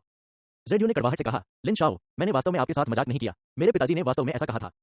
दूसरों ने भी असहाय होकर कहा, हाँ, कार के देवता, मुझे नहीं पता कि मेरे पिता किस बात पर पागल है और मुझे पूरे अधिकार के साथ उनका प्रतिनिधित्व करना है। लिन हुआन पूरी तरह से असमंजस में पड़ गया। दुनिया में ऐसा संयोग कैसे हो सकता है? लगभग 100 लोगों को लगभग एक ही समय पर फोन आए और सभी को परिवार के बड़ों से लगभग एक जैसे आदेश मिले। क्या आपको यकीन है कि वे फिल्में नहीं बना रहे हैं? हाँ, अब आपके पास कहने को कुछ नहीं है। अगर आप कहें कि कमरे में सबसे ज्यादा गर्व किसको है, तो वो है लुओ जियाजिया। उन्होंने इतनी मेहनत करके लुओ बिंगान से सार्वजनिक रूप से ये ऐलान करवाया है कि वो लिन हुआन से शादी करने वाली है। अब जबकि लिन हुआन ने अपनी सभी शर्तें पूरी कर दी हैं, तो देखते हैं कि उसे कितना पछतावा होता है। तभी काले कपड़ों वाला पिछला गार्ड फिर से हॉल में आया और इस बार उसके चेहरे पर घबराहट के भाव थे। मैंने उसे तेजी से लुओ बिंगान के पास आते देखा और फुसफुसाया, मिस, 2 विशिष्ट अतिथि दरवाजे के बाहर आए हैं। लुओ बिंगान ने अपनी भौहें उठाई और पूछा, ये 2 प्रतिष्ठित अतिथि कौन है? काले गार्ड ने गहरी आवाज में कहा, सचिव यांग वेंकांग और अध्यक्ष हान युन। कौन? ये दोनों नाम सुनकर लुओ बिंगान के चेहरे पर हैरानी के भाव उभर आए। यांग वेंकांग कौन है? जियांगन शहर का एसडब्ल्यूएसजे। हान युन कौन है? जियांगन बैंक का चेयरमैन। एक तो जियांगनान के सरकारी तंत्र का शीर्ष अधिकारी है और दूसरा बैंक का अध्यक्ष है, जो जियांगनान शहर के बड़े व्यापारियों से प्रतिस्पर्धा कर रहा है। क्या ऐसा हो सकता है कि वे भी अपने जन्मदिन के खाने पर आए हों? ये सोचकर लुओ बिंगान जल्दी से गार्ड के पीछे पीछे बाहर चला गया। तभी लुओ जियाजिया चिल्लाया, बहन, क्या तुम भाग जाओगी? लुओ बिंगान ने बिना पीछे देखे कहा, मैं 2 महत्वपूर्ण मेहमानों से मिलने जा रहा हूं। वापस आने पर मैं इस बारे में बात करूंगा। लुओ जियाजिया को भी पता था कि वह निश्चित रूप से फिर से वापस आएगी और ठंडी खर्राटों के बाद उसने कुछ नहीं कहा। इस समय फैंग जुनदाओ उदास भाव से उसके पास आया और बोला, लुओ जियाजिया, तुम क्या कर रहे हो? भाई जुनदाओ, मैं भी अपनी बड़ी बहन के जीवन भर की घटनाओं को लेकर चिंतित हूं। फैंग जुनदाओ के सामने लुओ जियाजिया ने मनुष्यों और जानवरों के लिए हानिरहित होने का नाटक किया। बेशक फैंग जुनदाओ को पता था कि वह क्या गणना कर रही थी और उसके चेहरे पर तुरंत घृणा का भाव दिखाई दिया। भले ही बिंगान मुझसे शादी करने के लिए तैयार न हो, मैं तुमसे कभी शादी नहीं करूंगा। ये सुनकर लुओ जियाजिया पर बिजली गिर पड़ी। भाई जुनदाओ, क्या तुम मुझसे इतनी नफरत करते हो? फैंग जुनदाओ ने उसे अनदेखा कर दिया और लिन हुआन से कहा, लिन हुआन, मुझे आशा है कि आप अपनी पहल पर हार मान सकते हैं। लिन हुआन ने अपनी आंखें घुमाई, कुछ न समझने का नाटक करते हुए पूछा, क्या छोड़ दें? यहाँ मेरे साथ बेवकूफ बनने का नाटक मत करो। फैंग जुनदाओ ने अपने गुस्से को दबाते हुए कहा, तुम बिंगान के लिए उपयुक्त नहीं हो और वह निश्चित रूप से तुम्हारे साथ खुश नहीं होगी। लिन हुआन ने अपने कान खींचे और मजाकिया लहजे में कहा, ऐसा लगता है कि इस मामले में चिंता करने की आपकी बारी नहीं है। अभी फैंग जुनदाओ की आवाज धीमी नहीं थी और कई लोगों ने सुना था कि उसने क्या कहा, इसलिए कुछ युवा स्वामी इसे और बर्दाश्त नहीं कर सके। झांग शियाओ को तिरस्कारपूर्वक कहते हुए, सुनिए, उपनाम फैंग है, इस मामले का आपसे कुछ लेना देना है, आप यहाँ क्या कर रहे हैं? जेडयू ने भी मजाक उड़ाया, फैंग जुनदाओ, हम सभी जानते हैं कि आप देवी लुओ का पीछा करना चाहते हैं, लेकिन आप एक ऐसी महिला को क्यों छोड़ना चाहते हैं जो अपनी ही क्षमता से लथपथ हो गई है? हाँ, यूजी, ये शब्द काफी संदिग्ध और दबंग है, मुझे ये पसंद है। युवा स्वामियों के इस समूह द्वारा उन्मत्त रूप से खो दिए जाने के बाद फैंग जुनदाओ के चेहरे पर एक नीला लाल परिवर्तन था, लेकिन ये लोग लिन हुआन जैसे धनी पृष्ठभूमि वाले लोग नहीं है। सामने वाला सिर्फ है, इसलिए वह केवल लिन हुआन के कान के पास लेट सकता था और क्रूरता से कह सकता था, लिन हुआन, मेरी निचली रेखा को चुनौती मत दो, अन्यथा हम। लिन हुआन ने कट कर दिया और जुनदाओ की धमकी की परवाह नहीं की। इस मामले में सवाल सिर्फ यह है कि क्या वह ऐसा करना चाहता है, न कि यह कि क्या वह ऐसा करने की हिम्मत करता है। फॉन्ग जुनदाओ की उम्र कितनी है? थोड़ी देर बाद लुओ बिंग 2 पुरुषों और एक महिला के साथ चेहरे पर मुस्कान लिए अंदर आया। सबसे आगे एक मध्यम आयु वर्ग का व्यक्ति चल रहा है, जिसका चेहरा चीनी अक्षरों जैसा है, कद काठी मध्यम है और उसने स्लेटी रंग का सूट पहना है। उसका चेहरा सफेद और बेदाग है और उसके छोटे छोटे बाल बड़े करीने से संवारे हुए हैं और ऊर्जा से भरपूर दिख रहे हैं। यह व्यक्ति जियांगन शहर का एसडब्ल्यूएसजे यांग वेंकांग है। उसके बाईं ओर एक खूबसूरत औरत है जो पूरी तरह से आकर्षक है। उसने बैंगनी रंग का चोक्सम पहना हुआ है और उसका सुंदर और आकर्षक शरीर निस्संदेह स्पष्ट है। वह वही हान है जिसने लिन हुआन के साथ 2 गुप्त प्रेम संबंध बनाए हैं। कविता। उनके पीछे लो बिंगयान और यांग वेंकांग के सचिव वुबो ने भी ऐसा ही किया। सचिव यांग, चेयरमैन हान। जैसे ही वे दोनों प्रकट हुए, उन्होंने भीड़ में बहुत हंगामा मचा दिया। उन दोनों का दर्जा वहां उपस्थित सभी लोगों से कहीं ऊंचा था। बस वे यहाँ कैसे आ सकते हैं? एक संक्षिप्त आश्चर्य के बाद कुछ जूनियर छात्र जो उनसे परिचित थे, अपने वाइन ग्लास लेकर उनके पास आए और उनके बारे में पूछा। यदि जेडियो और अन्य लोग आश्चर्यचकित थे, तो फैंग जुनदाओ और लो जियाजुन हैरान थे। उनकी उम्मीद से भी बढ़कर लिन हुआन इतने बड़े भाई बहनों को आमंत्रित कर पाए। अब तो सचिव यांग और अध्यक्ष हान भी यहाँ है। क्या ये भी उनकी ही देन है? इस समय लो जियाजिया का मूड मिला जुला बताया जा सकता है। वह आज लो बिंगयान के चुटकुले सुनने आई थी, लेकिन उन्हें उम्मीद नहीं थी कि चुटकुले लिए जाएंगे। लेकिन एक के बाद एक उन्हें झटका लगा। लो बिंगयान के आने के बाद लो जियाजिया ने खट्टे मुंह से कहा, हे सबसे बड़ी बहन, मैं वास्तव में नहीं देख सकता कि आपके पास अभी भी यह ऊर्जा है। लेकिन इससे कोई फर्क नहीं पड़ता। जब तक लो बिंगयान को लिन हुआन से अपनी शादी की सार्वजनिक घोषणा करने के लिए मजबूर किया जा सकता है, तब तक वह आज व्यर्थ नहीं जाएगी। ये सोचते हुए लो जियाजिया ने कहा, अब जब सभी लोग यहाँ हैं, तो क्या आपको अपना वादा पूरा करना चाहिए? लिन हुआन ने उसे एक सफेद नजर दी और कहा, हे सम्राट, वास्तव में जल्दी में नहीं है, वह जल्दी में है। मैं ग्राहक कुछ भी नहीं कहा। आप क्या आग्रह कर रहे हैं? फिर उसने अपना सिर घुमाया और लो बिंगयान से कहा, श्री लो, आपको उसकी बात सुनने की जरूरत नहीं है। मैं आपके द्वारा प्रस्तावित शर्तों को पूरा भी नहीं करना चाहता। उन्होंने केवल इतना कहा कि वह लो बिंगयान को शर्मिंदा नहीं करना चाहते थे, लेकिन जब उन्होंने लो बिंगयान के कानों में यह बात सुनी तो उनका स्वाद बदल गया। लिन हुआन, क्या तुम मुझसे इस तरह घृणा करते हो? लो बिंगयान ने कड़वे भाव से कहा। हो, लिन हुआन हैरान रह गई। उसे समझ नहीं आया कि उसके इस वाक्य का क्या मतलब था। हम्फ। लो बिंगयान ने उसे एक आकर्षक नजर से देखा, फिर मुड़कर माइक्रोफोन उठाया और कमरे में सभी से कहा, कृपया चुप रहें, बिंगयान को यहाँ कुछ घोषणा करनी है। आज की नायिका मूलतः लो बिंगयान थी, और जब उसने सुना कि उसे कुछ घोषणा करनी है, तो सभी की नजरें उस पर टिक गईं। आज लो बिंगयान ने गंभीरता से घोषणा की कि मैं लिन हुआन से अपनी पत्नी के रूप में विवाह करना चाहता हूं। लो बिंगयान की बातें सुनकर दर्शक हैरान रह गए। लिन हुआन दंग रह गया, फॉर्म जुनदाओ दंग रह गया, जो मानरू दंग रह गया और हान यूं दंग रह गया। सचिव यांग भी सन रह गए। क्या आज लो बिंगयान का जन्मदिन नहीं है? उसने अचानक लिन हुआन से शादी करने की घोषणा क्यों कर दी? क्या सगाई की दावत का यही तरीका है? वैसे लिन हुआन कौन है? जैसे ही हान यूं हॉल में दाखिल हुई, उसने देखा कि नन्हा प्रेमी हॉल के बीचों बीच खड़ा है। वह उन जूनियर से जो नमस्ते कहने आए थे गुमसुम सी बातें कर रही थी और मन ही मन सोच रही थी कि लिन हुआन से कैसे बात करे। तभी अचानक जी ने एक ऐसा वाक्य सुना जिसने उसे चौंका दिया और वह असमंजस में पड़ गई। इस छोटे से दुश्मन ने क्या जानबूझकर खुद को उसके और लो बिंगयान के बीच प्यार की घोषणा का गवाह बनने दिया? ये सोचकर हान यूं के दिल में थोड़ा गुस्सा आया। हालांकि वह ये भी जानती थी कि उसका और लिन हुआन का रिश्ता सिर्फ एक अंडरग्राउंड प्रेमी तक ही सीमित रह सकता है और आगे बढ़ना बेहद मुश्किल होगा। लेकिन उसने लिन हुआन और लो बिंगयान को एक साथ आते देखा। यह स्वीकार करना उसके लिए अभी भी मुश्किल है। जहां तक जो मानरू की बात है, श्री लो की घोषणा सुनकर उसका चेहरा पीला पड़ गया, उसका शरीर लड़खड़ा गया और वह लगभग जमीन पर गिर पड़ी। सौभाग्य से वह समय पर जाग गई, जिससे उसे कोई शर्मिंदगी नहीं हुई। अहम राष्ट्रपति लो, क्या आप इस मामले के बारे में फिर से सोचते हैं? शुरुआती उलझन के बाद लिन हुआन लो बिंगयान के कान के पास झुकी और धीमी आवाज में पूछा। लो बिंगयान ने उसे घूरते हुए कहा, इसके बारे में मत सोचो, यह मेरा अंतिम निर्णय है। यदि लिन हुआन ने पहले इतनी जल्दबाजी और घबराहट में अपने रिश्ते को त्याग नहीं दिया होता, तो शायद लो बिंगयान ने अभी तक ऐसा नहीं किया होता। लेकिन लिन हुआन ने उसे अपनी पत्नी के रूप में शादी करने के लिए बहुत ही अनिच्छा से उपस्थिति दर्ज कराई थी, जिससे लो बिंगयान बेहद शर्मिंदा था। आखिर मैं भी बड़ी सुंदरी हूँ, मेरा फिगर, रूप, संस्कार, ज्ञान, रुचि, योग्यता, पारिवारिक पृष्ठभूमि, इनमें से कौन सी बात अन्य स्त्रियों से कमतर है? फिर भी वह मुझसे इतना घृणा क्यों करता है? इसके अलावा लो बिंगयान लिन हुआन के लिए बहुत अच्छा महसूस करता है और वह शादी पर चर्चा करने की उम्र में पहुंच गई है और साथ ही उसे अपना वादा पूरा करने की जरूरत है। विभिन्न कारकों के प्रभाव में लो बिंगयान ने इस तरह की शादी की घोषणा करने में थोड़ा आवेग दिखाया। ओह, लेकिन लिन हुआन उसे फिर से मनाना चाहता था, लेकिन लो बिंगयान ने सीधे पूछा, क्या तुम मुझे तुच्छ समझ रही हो और मुझसे पत्नी के रूप में विवाह नहीं करना चाहती? हो, लिन हुआन दंग रह गया और फिर तुरंत अपना सिर हिलाकर इनकार कर दिया। नहीं, बिल्कुल नहीं। एक आदमी जो मिस्टर लो जैसी महिला से अपनी पत्नी के रूप में शादी कर सकता है, उसने अपने पिछले जन्म में आकाशगंगा को बचाया होगा। जब तक वह एक आदमी है, वह आपसे शादी करना चाहेगा। क्या? लो बिंगयान ने गुस्से और मजाकिया लहजे में पूछा, तो क्या आप एक आदमी हैं? लिन हुआन ने नीचे की ओर देखा, फिर मासूमियत से कहा, बेशक मैं एक आदमी हूं। उसकी हरकतें स्वाभाविक रूप से लो बिंगयान की नजरों में आ गईं। उस पल वह शर्मा गई और शर्मिंदगी से बोली, चूंकि तुम एक मर्द हो, तो क्या तुम मुझसे शादी करना चाहते हो? लिन हुआन ने सिर हिलाया, लेकिन फिर उसे पता चला कि कुछ गड़बड़ है। मैंने लो बिंगयान को अपने चांदी के दांत काटते हुए देखा और कड़वाहट से कहा, ठीक है, चूंकि तुम मुझसे शादी करने को तैयार हो, मैं भी तुमसे शादी करने को तैयार हूं, तो तुम क्यों हिचकिचा रही हो? यह लिन हुआन कुछ देर के लिए अवाक रह गया और तभी उसे एहसास हुआ कि वह पहले कितना भोला था। लो बिंगयान चाहे समूह की अध्यक्ष हो, महिला अध्यक्ष हो या रानी, अंततः वह एक महिला ही है। अगर वह इतने सारे लोगों के सामने उनसे शादी करने से इनकार कर दे, तो क्या यह उनका बड़ा मजाक नहीं होगा? भविष्य में जियांगन में उनका क्या प्रभाव होगा? ये सोचकर लिन हुआन ने चुपके से आह भरी, फिर गंभीरता से कहा, मैं तुमसे शादी करने को तैयार हूं। बहुत खूब। ये सुनकर सभी लोग जोर से चिल्ला उठे और फिर जो लोग इसमें माहिर थे, उन्होंने तालियां बजाना शुरू कर दिया और जिन सहकर्मियों ने तालियां बजाई थी, उन्होंने भी गर्जना शुरू कर दी। एक को चूमो, एक को चूमो। लिन शाओ, राष्ट्रपति लो हमारे मन में देवी है। अगर आप चुंबन नहीं करते, तो आप पुरुष नहीं है। लिन हुआन ने कड़वाहट से मुस्कुराया और अपनी नाक को सहलाया। कुछ देर के लिए उसे थोड़ा असमंजस महसूस हुआ। इस समय लो बिंगयान, जो उसके सामने खड़ा था, ने आगे झुकने की पहल की, दबे पांव ऊपर आया और उसके होठों को छूते हुए हल्के से चूमा। तब लिन हुआन दंग रह गया। छोटे मालिक को चुंबन के लिए मजबूर किया गया था और लो बिंगयान, एक दबंग महिला अध्यक्ष, ने उसे एक जोरदार चुंबन दिया। वाह, मैंने क्या देखा? देवी लो ने लिन शाओ को चूमने की पहल की। पोंछो, पागल, सचमुच पागल। मैं लिन चेशेन की डरपोक तकनीक से पूरी तरह आश्वस्त हूं। भीड़ में फैंग जुनदाओ ने अपनी मुठियां भींच ली। उसकी आंखों में आग सी दौड़ गई और उसने लिन हुआन को देखा जिसे उसकी प्रेमिका ने चूमा था। घृणा उसकी छाती को जला रही थी। अत्यधिक क्रोध के कारण उसका चेहरा लाल हो रहा था। रक्तदान किया। मृत्यु, लिन हुआन को मरना ही होगा। मैं चाहता हूं कि वह मर जाए। इस समय घृणा की ज्वाला ने फैंग जुनदाओ को पूरी तरह से निगल लिया। जो मानरू ने अपने मुंह को अपने हाथ से कसकर ढक लिया, इस डर से कि जब वह भावुक हो तो कुछ गलत न कह दे, लेकिन उसकी आंखों में पहले से ही आंसू आ गए थे और यह नजर काफी स्नेहपूर्ण थी। हालांकि हान यून, जो यांग वेंकांग के साथ खड़ी थी, शांत दिख रही थी, लेकिन उसे ऐसा महसूस हो रहा था जैसे उसने 5 स्वाद वाली बोतल गिरा दी हो और वह असहज थी। डोंग हान, ये लिन हुआन कौन है? लो बिंगयान के सक्रिय प्रस्ताव के रोमांचक दृश्य को देखने के बाद यांग वेंकांग की तरह शांत होते हुए भी वह उत्सुकता से खुद को नहीं रोक सका और लिन हुआन की पहचान के बारे में पूछताछ करने लगा। ये सिर्फ इतना है कि इस समय हान यूं के विचार हॉल के बीच में छोटे प्यार वाले आदमी पर केंद्रित थे और यांग वेंकांग की आवाज अपेक्षाकृत कम थी, इसलिए उसने थोड़ी देर के लिए इस पर कोई प्रतिक्रिया नहीं दी। यदि आप किसी को बदलते हैं और अपना प्रश्न पूछने के बाद समय पर जवाब नहीं देते हैं तो शायद यांग वेंकांग दुखी होंगे, लेकिन हान यूं की पहचान विशेष है। वह जियो परिवार की बहू है, भले ही वह एसडब्ल्यू सचिव हो, वह हान यूं में होने की हिम्मत नहीं करता है। आपके सामने एक हवा रखो। तो यांग वेंकांग ने फिर से अपनी आवाज उठाई और फिर से पूछा। हान यूं ने प्रतिक्रिया व्यक्त की और जल्दी से लिन हुआन की पहचान बताई। वह तो बस लो बिंगयान का असिस्टेंट है। यांग वेंकांग ने थोड़ा भुएं चढ़ाई। लिन हुआन की पहचान पर थोड़ा विश्वास हुआ और फिर उसने पूछा, वैसे जहां तक मुझे पता है आम दिनों में तुम्हारा और लो बिंगयान का कोई करीबी रिश्ता नहीं होता, आज कैसे? हान यूं को पता था कि वह क्या कहना चाहता था और तुरंत मुस्कुराया। वास्तव में मुझे लिन हुआन ने आमंत्रित किया था।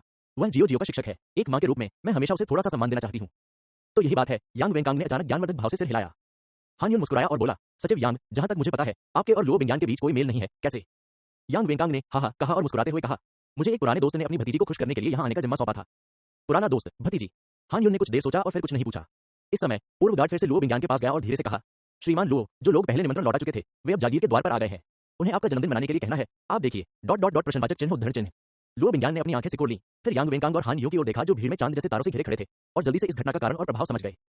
कोई आश्चर्य नहीं कि जेड और अन्य लोगों को लगभग उसी समय परिवार के बड़ों का फोन आया जिसमें उनसे सभी का प्रतिनिधित्व करने का अनुरोध किया गया था।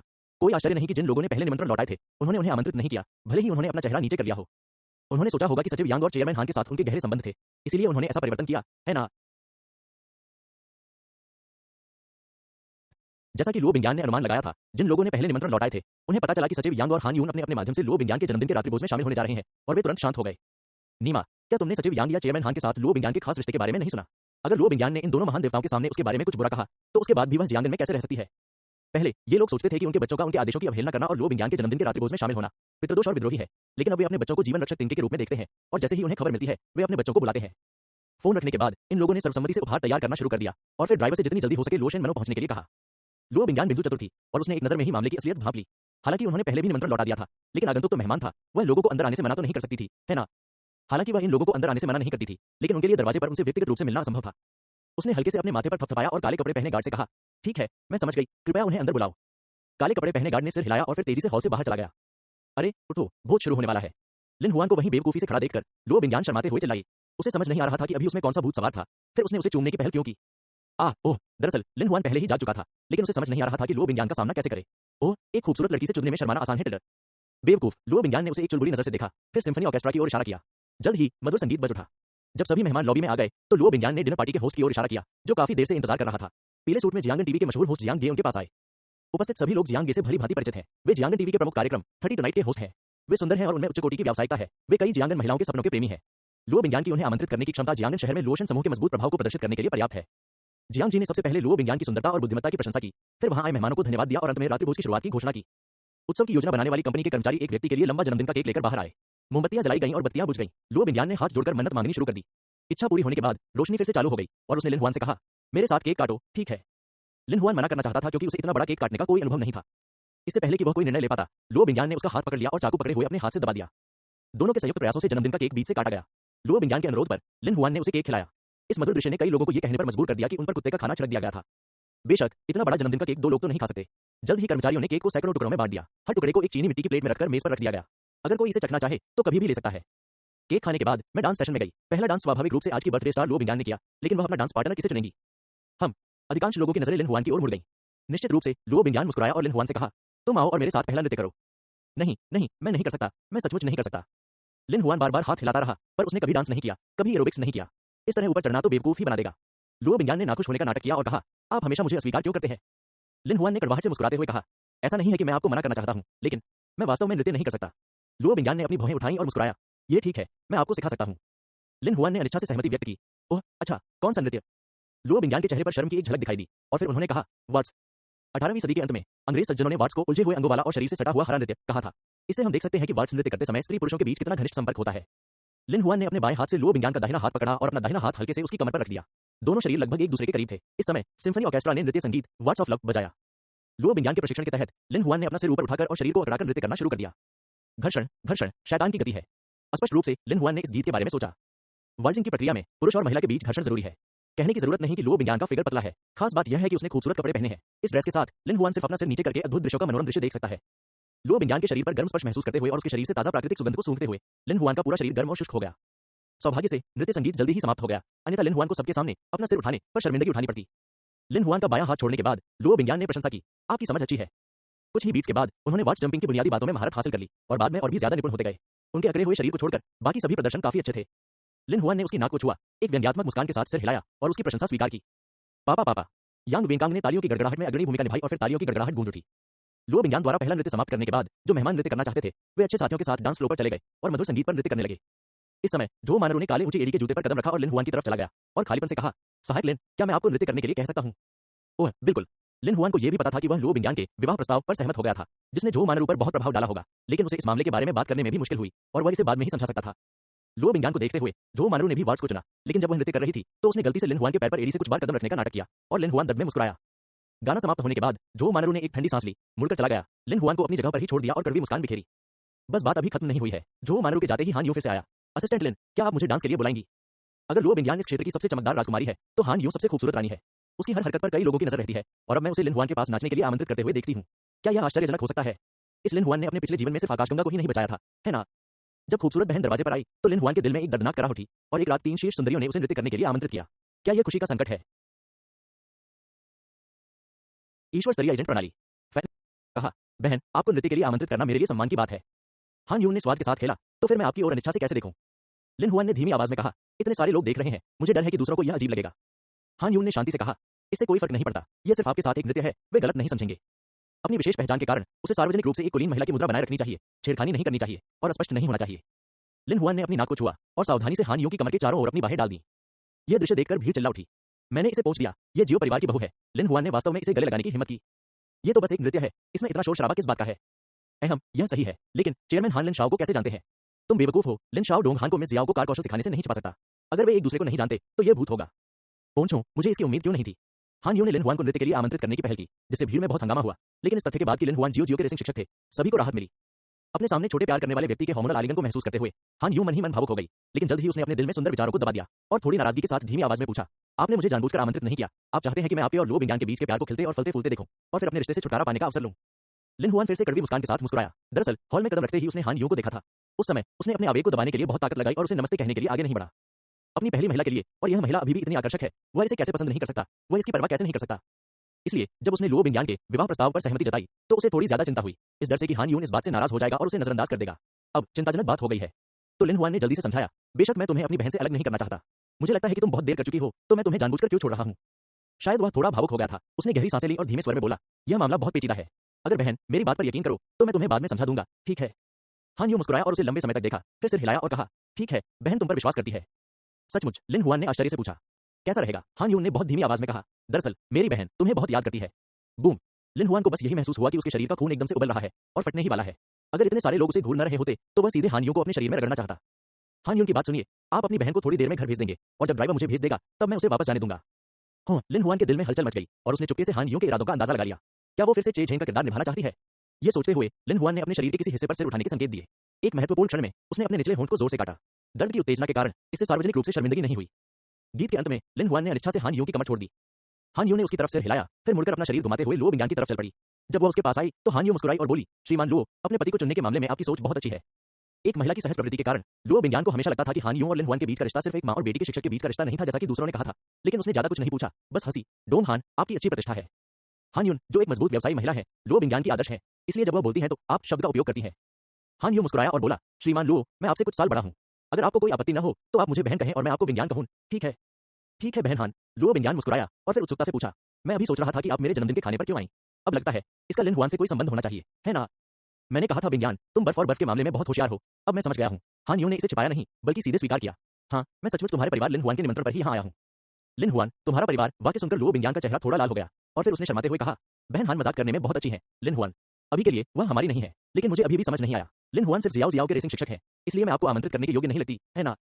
हान यू ने मन ही मन आह भरी, फिर मुस्कुराया, ठीक है, यह सही है। वास्तव में लिन हुआन ने मुझे पहले बचाया था। अभी उसने बताया कि उस रात नाइट बार में क्या हुआ था। तो यही बात है। लुओ बिंगयान को अचानक एहसास हुआ कि उनके रिश्ते के बारे में पिछली अटकलें गायब हो गईं। लुओ बिंगयान और हान यून, दो शानदार सुंदरियां, एक साथ खड़ी होकर बातें कर रही थीं और स्वाभाविक रूप से कई पुरुषों का ध्यान आकर्षित कर रही थीं। वे सभी जियांगन शहर की 3 प्रमुख सुंदरियों में से थीं। अगर तुम उनमें से किसी एक से शादी कर लो तो तुम सपने में भी जाग जाओगे। अगर तुम इन दोनों औरतों को एक साथ पा सको तो। यह सोचकर कई नर प्राणियों ने पहले ही चुपके से अपने मुंह के कोनों से लार पोंछ ली है। इस समय फैंग जुनदाओ, जो चुप था और उसकी अभिव्यक्ति अत्यंत उदास थी, अचानक हॉल के पूर्व की ओर चला गया, जहां एक बोसेंडॉर्फर सफेद भव्य पियानो था। पियानो के पास जाने के बाद फॉन्ग जुनदाओ ने एक गहरी सांस ली और बैठ गया, फिर अपने हाथों को कुंजियों पर रखा और बजाना शुरू कर दिया। जैसे ही पियानो की आवाज आई, हॉल के पश्चिम की ओर स्थित सिम्फनी ऑर्केस्ट्रा के लोगों ने बजाना बंद कर दिया और फिर वे उस दिशा की ओर असंतुष्ट होकर देखने लगे जहां से पियानो की आवाज आ रही थी। जो मेहमान शराब पी रहे थे, बातें कर रहे थे और नाच रहे थे, वे भी उसी समय रुक गए और फांग जुनदाओ को देखने लगे। वे थोड़े हैरान हुए। फांग जुनदाओ अचानक पियानो क्यों बजाने लगा? वह क्या कर रहा है? लेकिन जैसे जैसे फांग जुनदाओ की उंगलियां कीबोर्ड पर बदलती रहीं, उन्होंने विश्व प्रसिद्ध गीत टू एलिस बजाया। उनका पियानो कौशल उत्कृष्ट और कुशल है। पियानो की ध्वनि कभी कोमल और सुखदायक होती है, कभी स्पष्ट, कभी गंभीर और स्थिर। इसे सुनने वाले कई अतिथि मंत्रमुग्ध हो गए। यहाँ तक कि सिम्फनी ऑर्केस्ट्रा के लोग भी अब असंतुष्ट नहीं दिखे, बल्कि उनके प्रशंसक बन गए। खड़े हो जाओ। नहीं बता सकते, फैंग जुनदाओ में अभी भी इस तरह की क्षमता है। हाँ, मैंने सोचा था कि वह बस ऊपर जाना चाहता था और बी होने का नाटक करना चाहता था। मुझे उम्मीद नहीं थी कि वह अच्छा खेलेगा। इसका मतलब यह है कि यह बुरा नहीं है, यह बहुत अच्छा है, निश्चित रूप से एक पेशेवर पियानो वादक के स्तर का। गीत के बाद फॉन्ग जुनदाओ खड़े हुए और गंभीरता से लो बिंगयान के पास गए और कहा, बिंगयान, अभी अभी गाया गया गीत टू एलिस तुम्हें मेरा जन्मदिन का तोहफा है। क्या तुम्हें यह पसंद आया? जुनदाओ एक प्रतिष्ठित परिवार से लंबा, सुंदर, सुलेख और पियानो में सक्षम एक लड़की हत्यारा के रूप में वर्णित किया जा सकता है। यदि वे अन्य महिलाएं होती, तो वे बहुत पहले ही गिर गई होती जब उन्होंने फॉन्ग जुनदाओ के कोमल आक्रमण का सामना किया। उदाहरण के लिए, लुओ जियाजिया, इस समय वह अपने हाथों से अपने गालों का समर्थन कर रही है। फैंग जुनदाओ को पागलों की तरह देख रही है। उसकी आंखें छोटे गुलाबी सितारों से भरी हैं। एक अन्य उदाहरण के लिए, अन्य बुजुर्ग महिलाओं की आंखें थोड़ी सी हिल गईं। एक खूबसूरत दिखने वाली युवती ने आह भरी, अगर फैंग जुनदाओ जैसा आदमी मेरा पीछा करता है, तो शायद यह महिला गर्म होने पर उससे सहमत हो जाएगी। ये शब्द सुनकर कुछ लड़कियों ने सहानुभूति में सिर हिलाया। यह अफसोस की बात है कि फैंग जुनदाओ लुओ बिंगयान के पीछे है और वह एक साधारण महिला नहीं है। लुओ बिंगयान ने अपना सिर हिलाया और कहा, हालांकि आप खेलने में बहुत अच्छे हैं, लेकिन अगर मैं कहूं कि मुझे यह पसंद है, तो लिन हुआन नाखुश हो जाएगा। लुओ बिंगयान कोई पाखंडी महिला नहीं है, उसे पियानो बजाना भी पसंद है, वरना वह घर पर रखने के लिए 10 लाख से ज्यादा कीमत का पियानो नहीं खरीदती। इसके अलावा अभी अभी फैंग जुनदाओ द्वारा बजाया गया गाना टू एलिस वाकई बहुत अच्छा है, इसलिए वह अपनी मर्जी के खिलाफ यह नहीं कह सकती कि वह बुरा बजाता है। लेकिन यह अच्छा लगे या न लगे, यह एक बात है, और यह पसंद आए या न आए, यह दूसरी बात है। वह फैंग जुनदाओ को अपनी बात मनवाने का कोई मौका नहीं देगी। लिन हुआन के शब्द सुनने के बाद फैंग जुनदाओ की अभिव्यक्ति बदल गई। बिंगयान, मुझे पता है कि आपने केवल दबाव में घोषणा की थी कि आप लिन हुआन से शादी करना चाहते हैं। वास्तव में आप उसे बिल्कुल पसंद नहीं करते हैं, है ना? यदि आप इसके बारे में ध्यान से सोचेंगे, तो आप पाएंगे कि लिन हुआन आपके लिए बिल्कुल भी उपयुक्त नहीं है, और आप दोनों कभी भी एक साथ खुश नहीं रहेंगे। मुझे पता है कि तुम्हें पियानो संगीत सुनना पसंद है, इसलिए मैं कड़ी मेहनत कर रहा हूं, ताकि शादी के बाद मैं रोज तुम्हारे लिए पियानो बजा सकूं। क्या लिन हुआन ऐसा कर सकती है? लुओ बिंगयान ने थोड़ा भौहें चढ़ाईं, और फिर एक लंबी खामोशी छा गई। इस बिंदु पर उसने स्वीकार किया कि फैंग जुनदाओ सही थे। उसके और लिन हुआन के बीच के रिश्ते में, चाहे पारिवारिक पृष्ठभूमि हो, अनुभव हो, ज्ञान हो या शौक, बहुत बड़ा अंतर था। और वह नहीं जानती थी कि वह लिन हुआन के बारे में कैसा महसूस करती है। यह कहना थोड़ा मुश्किल था कि उसे क्या पसंद है, लेकिन कम से कम वह लिन हुआन से नफरत नहीं करती थी। इस तरह से उसकी प्रतिक्रिया देखकर फैंग जुनदाओ ने दृढ़ निश्चय किया और देखा कि उसने अपनी बाहों से एक खूबसूरती से पैक किए गए गहने बॉक्स को बाहर निकाला और इसे धीरे से खोला, और लुओ बिंगयान के सामने एक खूबसूरती से तैयार की गई नीलम का हार दिखाई दिया। यह है। लुओ बिंगयान एक नजर में ही इस हार की ओर पूरी तरह आकर्षित हो गया। ऐसी कोई महिला नहीं है जिसे आभूषण पसंद न हो, विशेष रूप से फैंग जुनदाओ के हाथ में इस हार जैसे चमकदार आभूषण जो सभी महिलाओं का दिल है। इस हार का सबसे बड़ा नीलम देखने में कम से कम 50 या 60 कैरेट का है। इसका आकार अर्धचंद्राकार है। इसके दोनों ओर दर्जनों छोटे छोटे नीलम बिखरे हुए हैं जो चांद पर झुके तारों जैसे लगते हैं। फांग जुनदाओ के स्नेह भरे शब्दों को सुनिए। इस हार का नाम जिंग्यू माइथोलॉजी है। इसे मैंने कार्टियर में खास तौर पर तैयार किया है और इसे बनाने में 58 मिलियन चीनी सिक्के खर्च हुए हैं। यह मेरा आपके लिए तीसरा जन्मदिन का उपहार है। उम्मीद है आपको पसंद आएगा। जब आवाज गिरी तो फैंग जुनदाओ ने हार निकाला और लुओ बिंगयान को सौंप दिया। इस समय तक हॉल में मौजूद लोगों ने हार का असली चेहरा देख लिया था, इसलिए एक के बाद एक विस्मयादिबोधक ध्वनियां गूंजने लगी। वाह, कितना सुंदर हार है, मुझे यह बहुत पसंद है। हे भगवान, कार्टियर में एक विशेष कस्टम मेड पर 58 मिलियन खर्च किए, और नाम भी अच्छा है। अगर कोई मुझे ऐसा हार दे सके तो मैं उससे जरूर शादी कर लूंगी। इन कामुक महिलाओं के अलावा जेड यू जैसे बूढ़े पुरुष लगातार आश्चर्यचकित होते हैं। पहुंचो, फैंग जुनदाओ वास्तव में इसके लिए भुगतान करने को तैयार है। 58 मिलियन बिना पलक झपकाए फूल खर्च करता है।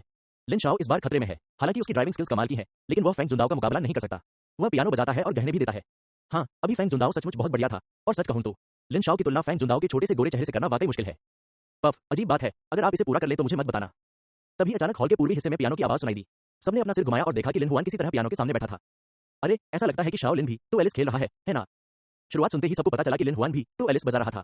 इस बात की जानकारी मिलते ही हॉल में बारूद की गंध फैल गई। क्या ये चेहरे पर थप्पड़ मारने की लय है? बस, क्या लिन हुआन ठीक है? इसका मतलब यह नहीं है कि वे लिन हुआन को कम मांगते हैं, बल्कि यह है कि पियानो बजाने का हुनर सीखने में समय लगता है।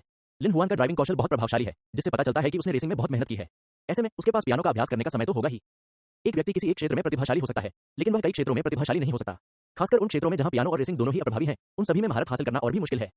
इन लोगों का विश्लेषण सही है। इस दुनिया में सचमुच बहुत कम लोग हैं जो कई क्षेत्रों में प्रतिभाशाली बन सकते हैं, लेकिन यह नियम लिन हुआन के लिए उपयुक्त नहीं है, क्योंकि लिन हुआन एक सिस्टम वाला आदमी है। अभी जब फैंग जुनदाओ ने कहा कि वह पियानो नहीं बजा सकता, तो लिन हुआन बहुत परेशान हो गया। ठीक है, आपने कहा था कि जियाओ पियानो नहीं बजा सकता, है ना? तो जियाओ को आपके लिए इसे बजाना होगा। जैसे ही यह विचार सामने आया, लिन हुआन ने सिस्टम को बुलाया, सीधे सिस्टम मॉल में गया और गॉड पियानो स्केल का चयन किया। The piano scale of the gods एक बेहतरीन किताब है जो बाक, हेडन, बीथोवेन, मोजार्ट, लिज और स्ट्रॉस स्टील जैसे पियानो उस्तादों के आजीवन पियानो कौशल का संगम है। इस किताब को सीखने के बाद मेजबान इन पियानो उस्तादों के सभी ट्रैक को बखूबी दोहरा सकते हैं। नोट, इस पुस्तक को सीखने के लिए 800 सिस्टम पॉइंट्स की आवश्यकता है। उपभोग किए जाने वाले सिस्टम पॉइंट्स को देखने के बाद लिन हुआन के मुंह का कोना फड़क उठा। मिटा दो 800 सिस्टम पॉइंट्स, क्या ये 8 मिलियन चीनी सिक्के नहीं है? हालांकि यह व्यतीत था, इसलिए लिन हुआन ने चेहरे पर थप्पड़ खाने के लिए इसे खरीदने का फैसला किया। सिस्टम मैनेजर डिंग, होस्ट को गॉड पियानो स्किल प्राप्त करने के लिए बधाई, जिसके लिए 800 सिस्टम पॉइंट्स की आवश्यकता होती है। क्या आप इसे अभी सीखना चाहते हैं? लिन हुआन, सीखो। शरीर में कंपन के बाद लिन हुआन के मन में गॉड पियानो स्किल की याद ताजा हो आई, क्योंकि फॉन्ग जुनदाओ द्वारा निकाले गए तारों और चांद के पौराणिक हार ने वहां मौजूद सभी का ध्यान अपनी ओर खींचा था। इसलिए जब लिन हुआन पियानो की ओर बढ़े तो किसी ने ध्यान नहीं दिया। जब तक उन्होंने पहला सुर नहीं बजाया, तब तक दूसरों का ध्यान इस ओर आकर्षित नहीं हुआ। इस दृश्य को देखने के बाद फैंग जुनदाओ के मूर्ख प्रशंसक लो जियाजिया बोले, चे, वह खुद को क्या समझता है, पियानो राजकुमार। वह जुनदाओ भाई के समान प्रदर्शनों की सूची बजाने की हिम्मत करता है, वास्तव में गाली की तलाश में है। अधिकांश लोगों के विचार लो जियाजिया के समान ही है और उन्हें लगता है कि लिन हुआन गुस्से में एक बचकाना व्यवहार है और ऐसा करने में केवल उसे ही शर्म आएगी। लेकिन जब लिन हुआन ने टू एलिस का सेक्शन बजाना समाप्त किया तो इन प्रतिभाओं को पता चला कि वह बिल्कुल भी दया नहीं कर रहा था, वह वास्तव में चेहरे पर मार रहा था। लिन हुआन के वादन के तहत बीथोवेन द्वारा अपनी प्रिय छात्रा टेरेसा माल्फाती के लिए लिखा गया गीत टू एलिस उनके पियानो की ध्वनि में सबके सामने जीवंत रूप से प्रस्तुत किया गया। ऐसा प्रतीत हुआ कि लोगों ने प्रेम की उस सुंदर लालसा को व्यक्तिगत रूप से महसूस किया जिसे बीथोवेन व्यक्त करना चाहते थे। फैंग जुनदाओ की तुलना में लिन हुआन का खेल अधिक विशद और भावनात्मक है। किसी ने उपहास करते हुए कहा, फॉन्ग जुनदाओ ने अभी कहा कि लिन शाओ पियानो नहीं बजा सकता, लेकिन लिन शाओ अभी उससे बेहतर बजा सकता है। एक अन्य व्यक्ति ने भी शुरुआती सदमे का अनुभव करने के बाद आह भरी, सच कहूं तो मैं भी बेवकूफ हूं। नीमा, लिन शाओ के पास न केवल अच्छे रेसिंग कौशल है बल्कि वह पियानो भी बहुत अच्छा बजाता है। वह अभी भी दूसरों को जीवित छोड़ देता है। क्या? इस समय किसी ने बीच में टोकते हुए कहा, कम से कम उसका नृत्य कौशल अच्छा नहीं है। पफ, यह सही है। लिन हुआन का अभी 3 शानदार हसीनाओं के साथ थोड़ा बेधगा डांस करना सोचकर सबको थोड़ी राहत मिली। इससे क्या पता चलता है, मतलब लिन हुआन कोई ऑलराउंडर तो नहीं है, चाहे कुछ भी हो। लुओ बिंगयान, हान यून और झोउ मानरू तीनों दंग रह गईं। उन्होंने कभी सोचा भी नहीं था कि लिन हुआन अब भी पियानो बजाता होगा, मसाज करता होगा, फाइट करता होगा, कार रेसिंग करता होगा और पियानो भी बजाता होगा। उसके कितने राज थे। फैंग जुनदाओ का चेहरा नीला और लाल हो गया और गहनों का डिब्बा पकड़े हुए हाथ कसकर जकड़ा हुआ था। फिर भी उसने मुस्कुराते हुए अपने आसपास के लोगों से कहा, टू एलिस तो सिर्फ 5वें स्तर का पियानो है, यह एक शुरुआती स्तर का है। कठिनाई चाहे कितनी भी अच्छी क्यों न हो, ज्यादा कुछ नहीं समझा सकती। उनके अविकसित प्रशंसक लुओ जियाजिया ने कहा, मैंने क्या कहा, टू एलिस केवल एक प्रवेश स्तर है। क्या इसका मतलब यह है कि लिन हुआन ने अभी पियानो स्तर 5 हासिल किया है? उनकी बातें सुनकर कुछ लोग जो पियानो के क्षेत्र से जुड़े नहीं थे, उन्होंने वास्तव में गहरी स्वीकृति के साथ अपना सिर हिलाया, ये सोचकर कि लिन हुआन उससे अधिक कुछ नहीं था। लेकिन इसी समय पियानो फिर बज उठा। पता चला कि लिन हुआन ने टू एलिस बजाने के बाद कोई और संगीत बजाना शुरू कर दिया था।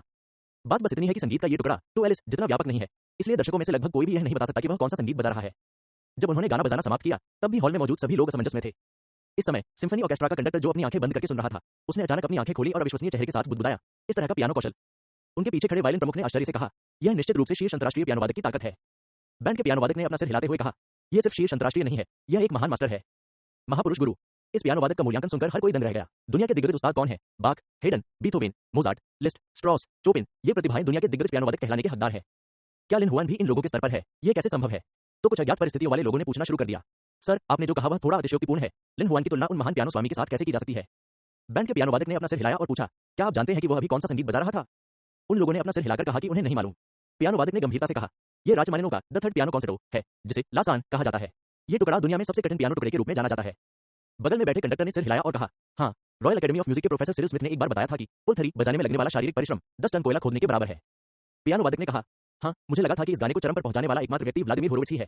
मुझे उम्मीद नहीं थी कि आज मैं मास्टर होरोविट्ज से मिलूंगा, कोई ऐसा व्यक्ति जो इससे भी ज्यादा चरम पर बजाता है, और वह व्यक्ति अभी भी इतना युवा चीनी है। यह लगभग बिल्कुल। कंडक्टर ने गहरी सांस ली और उससे कहा, अविश्वसनीय। उनकी व्याख्या सुनकर सभी अवाक रह गए। जल्द ही किसी ने अपना मोबाइल फोन निकाला और बाइडू रखमानिनोफ का the third piano concerto, Cyril Smith और व्लादिमीर होलोवे का सीआई और अन्य कीमत चला दिए। जब लोगों को इन महान देवताओं की जीवन कहानियां पता चली तो लिन हुआन के प्रति उनकी नजरें बदल गईं। भाड़ में जाओ, शाओलिन इतना भयानक है, एक महान भगवान मिला है, कृपया इस पर हस्ताक्षर करें। हाँ, ऑटोग्राफ, आपको लिन शाओ का ऑटोग्राफ लेना ही होगा। इस समय बड़े भाई और बुजुर्ग जो अभी भी सज्जन और महिला होने का नाटक कर रहे थे, उन्होंने एक बार में अपना भेष उतार दिया और ज्वार की तरह लिन हुआन की दिशा में दौड़ पड़े। लिन हुआन को भीड़ से घिरा देखकर लुओ बिंगयान ने अजीब तरह से सिर हिलाया। वह अभी चौंक गई थी। हो सकता है कि दूसरों ने राजमानिनोफ के द थर्ड पियानो कॉन्सर्टो के बारे में कभी न सुना हो, लेकिन वह एक पियानो रहस्य है। आपको कैसे नहीं पता? इसलिए जब लिन हुआन ने ये टुकड़ा बजाना शुरू किया तो उसने लिन हुआन के लिए भी पसीना बहाया, इस डर से कि वह इसे पूरी तरह से करने के लिए पर्याप्त मजबूत नहीं है। कौन जानता है कि लिन हुआन ने न सिर्फ इस रचना को पूरा किया बल्कि इसे इतनी जीवंतता और जीवंतता से बजाया भी। क्या वह अब भी इंसान है? लुओ बिंगयान के दिल में लिन हुआन इस समय एक जैसा था। काफी देर तक सदमे में रहने के बाद वह संभली और अपने सामने खड़े फॉन्ग जुनदाओ से बोली, अब तुम्हें पता चल जाना चाहिए कि मैंने लिन हुआन को क्यों चुना। इस समय फैंग जुनदाओ का चेहरा पहले से ही पीला पड़ गया था। उसने शुरू में सोचा था कि लिन हुआन जैसे लटकते रेशम को पियानो छूने की कोई शर्त नहीं है। कौन जानता था कि लिन हुआन न केवल बजा सकता है बल्कि इतना बेहतरीन भी। अगर वह एक पेशेवर स्तर का पियानो वादक है तो लिन हुआन शीर्ष मास्टर है और दोनों बिल्कुल एक जैसे नहीं है। चाहे वह विवरणों को संभालना हो या चरमोत्कर्ष पर नियंत्रण, लिन हुआन ने उसे 10 से ज्यादा गलियों में पटक दिया है। इस घटना में प्रतिद्वंद्वी जुनदाओ का प्रभाव बेहद भारी था। उसे अचानक पता चला कि लिन हुआन उसे हराने में असमर्थ लग रहा था और उसे डर का एहसास हुआ, जो हमेशा हार मानने से हिचकिचाता था। उसे न बोलते देख लुओ बिंगयान ने अपना सिर हल्के से हिलाया, फिर मुड़कर चला गया। हान यून ने लुओ बिंगयान को खोजने की पहल की और कहा, बिंगयान, मैं आपके मंगेतर को कुछ समय के लिए उधार लेना चाहता हूं और उसे मुझे घर भेजने देना चाहता हूं, ठीक है? लुओ बिंगयान का चेहरा लाल हो गया और उसने कहा, बेशक ये सिस्टर हान है, लेकिन आप अभी भी मंगेतर शब्द नहीं कहना चाहती। लिन हुआन और मेरी अभी तक सगाई समारोह नहीं हुआ है। हान यून मुस्कुराया और बोला, आपने सार्वजनिक रूप से घोषणा की है कि आप लिन हुआन से शादी करने जा रही हैं। क्या वह अभी भी आपका मंगेतर नहीं है? सौभाग्य से आपने जल्दी शुरुआत कर दी, अन्यथा मैं लिन हुआन से शादी करना चाहता था। हाँ, लुओ बिंगयान इन शब्दों से सचमुच चौंक गया। हान यून ने लिन हुआन को क्यों पकड़ा? क्या वो अब भी लिन हुआन से बात करना चाहती है? हान यून का चेहरा भी लाल हो गया। तुम लड़की, मेरा मतलब है कि मैं लिन हुआन को दामाद के रूप में देखना चाहता हूं। तुम क्या सोचती हो? पुकारना। लुओ बिंगयान ने राहत की सांस ली और फिर मुस्कुराया, बहन हान भी अब इसे पकड़ सकती है। जब तक आप इसे पकड़ते हैं वह आपका दामाद होगा। हान यून जानती थी कि वह खुद से मजाक कर रही है, लेकिन फिर भी उसने गंभीर होने का नाटक किया और कहा, यही तुमने कहा था। फिर मैं उससे पूछूंगी कि क्या वह मेरा दामाद बनना चाहता है। तभी लिन हुआन आखिरकार उस कट्टर भीड़ से आजाद होकर आगे बढ़ा और उत्सुकता से पूछा, कौन दामाद? दोनों महिलाओं ने एक साथ सिर हिलाया, कुछ नहीं। तब लुओ बिंगयान ने तुरंत पूछा, आपने अभी जानबूझकर जुनदाओ को क्रोधित करने के लिए फुल सैन खेला था, है ना? लिन हुआन ने कंधे उचकाए और कहा, बेशक मैं गंभीर हूं।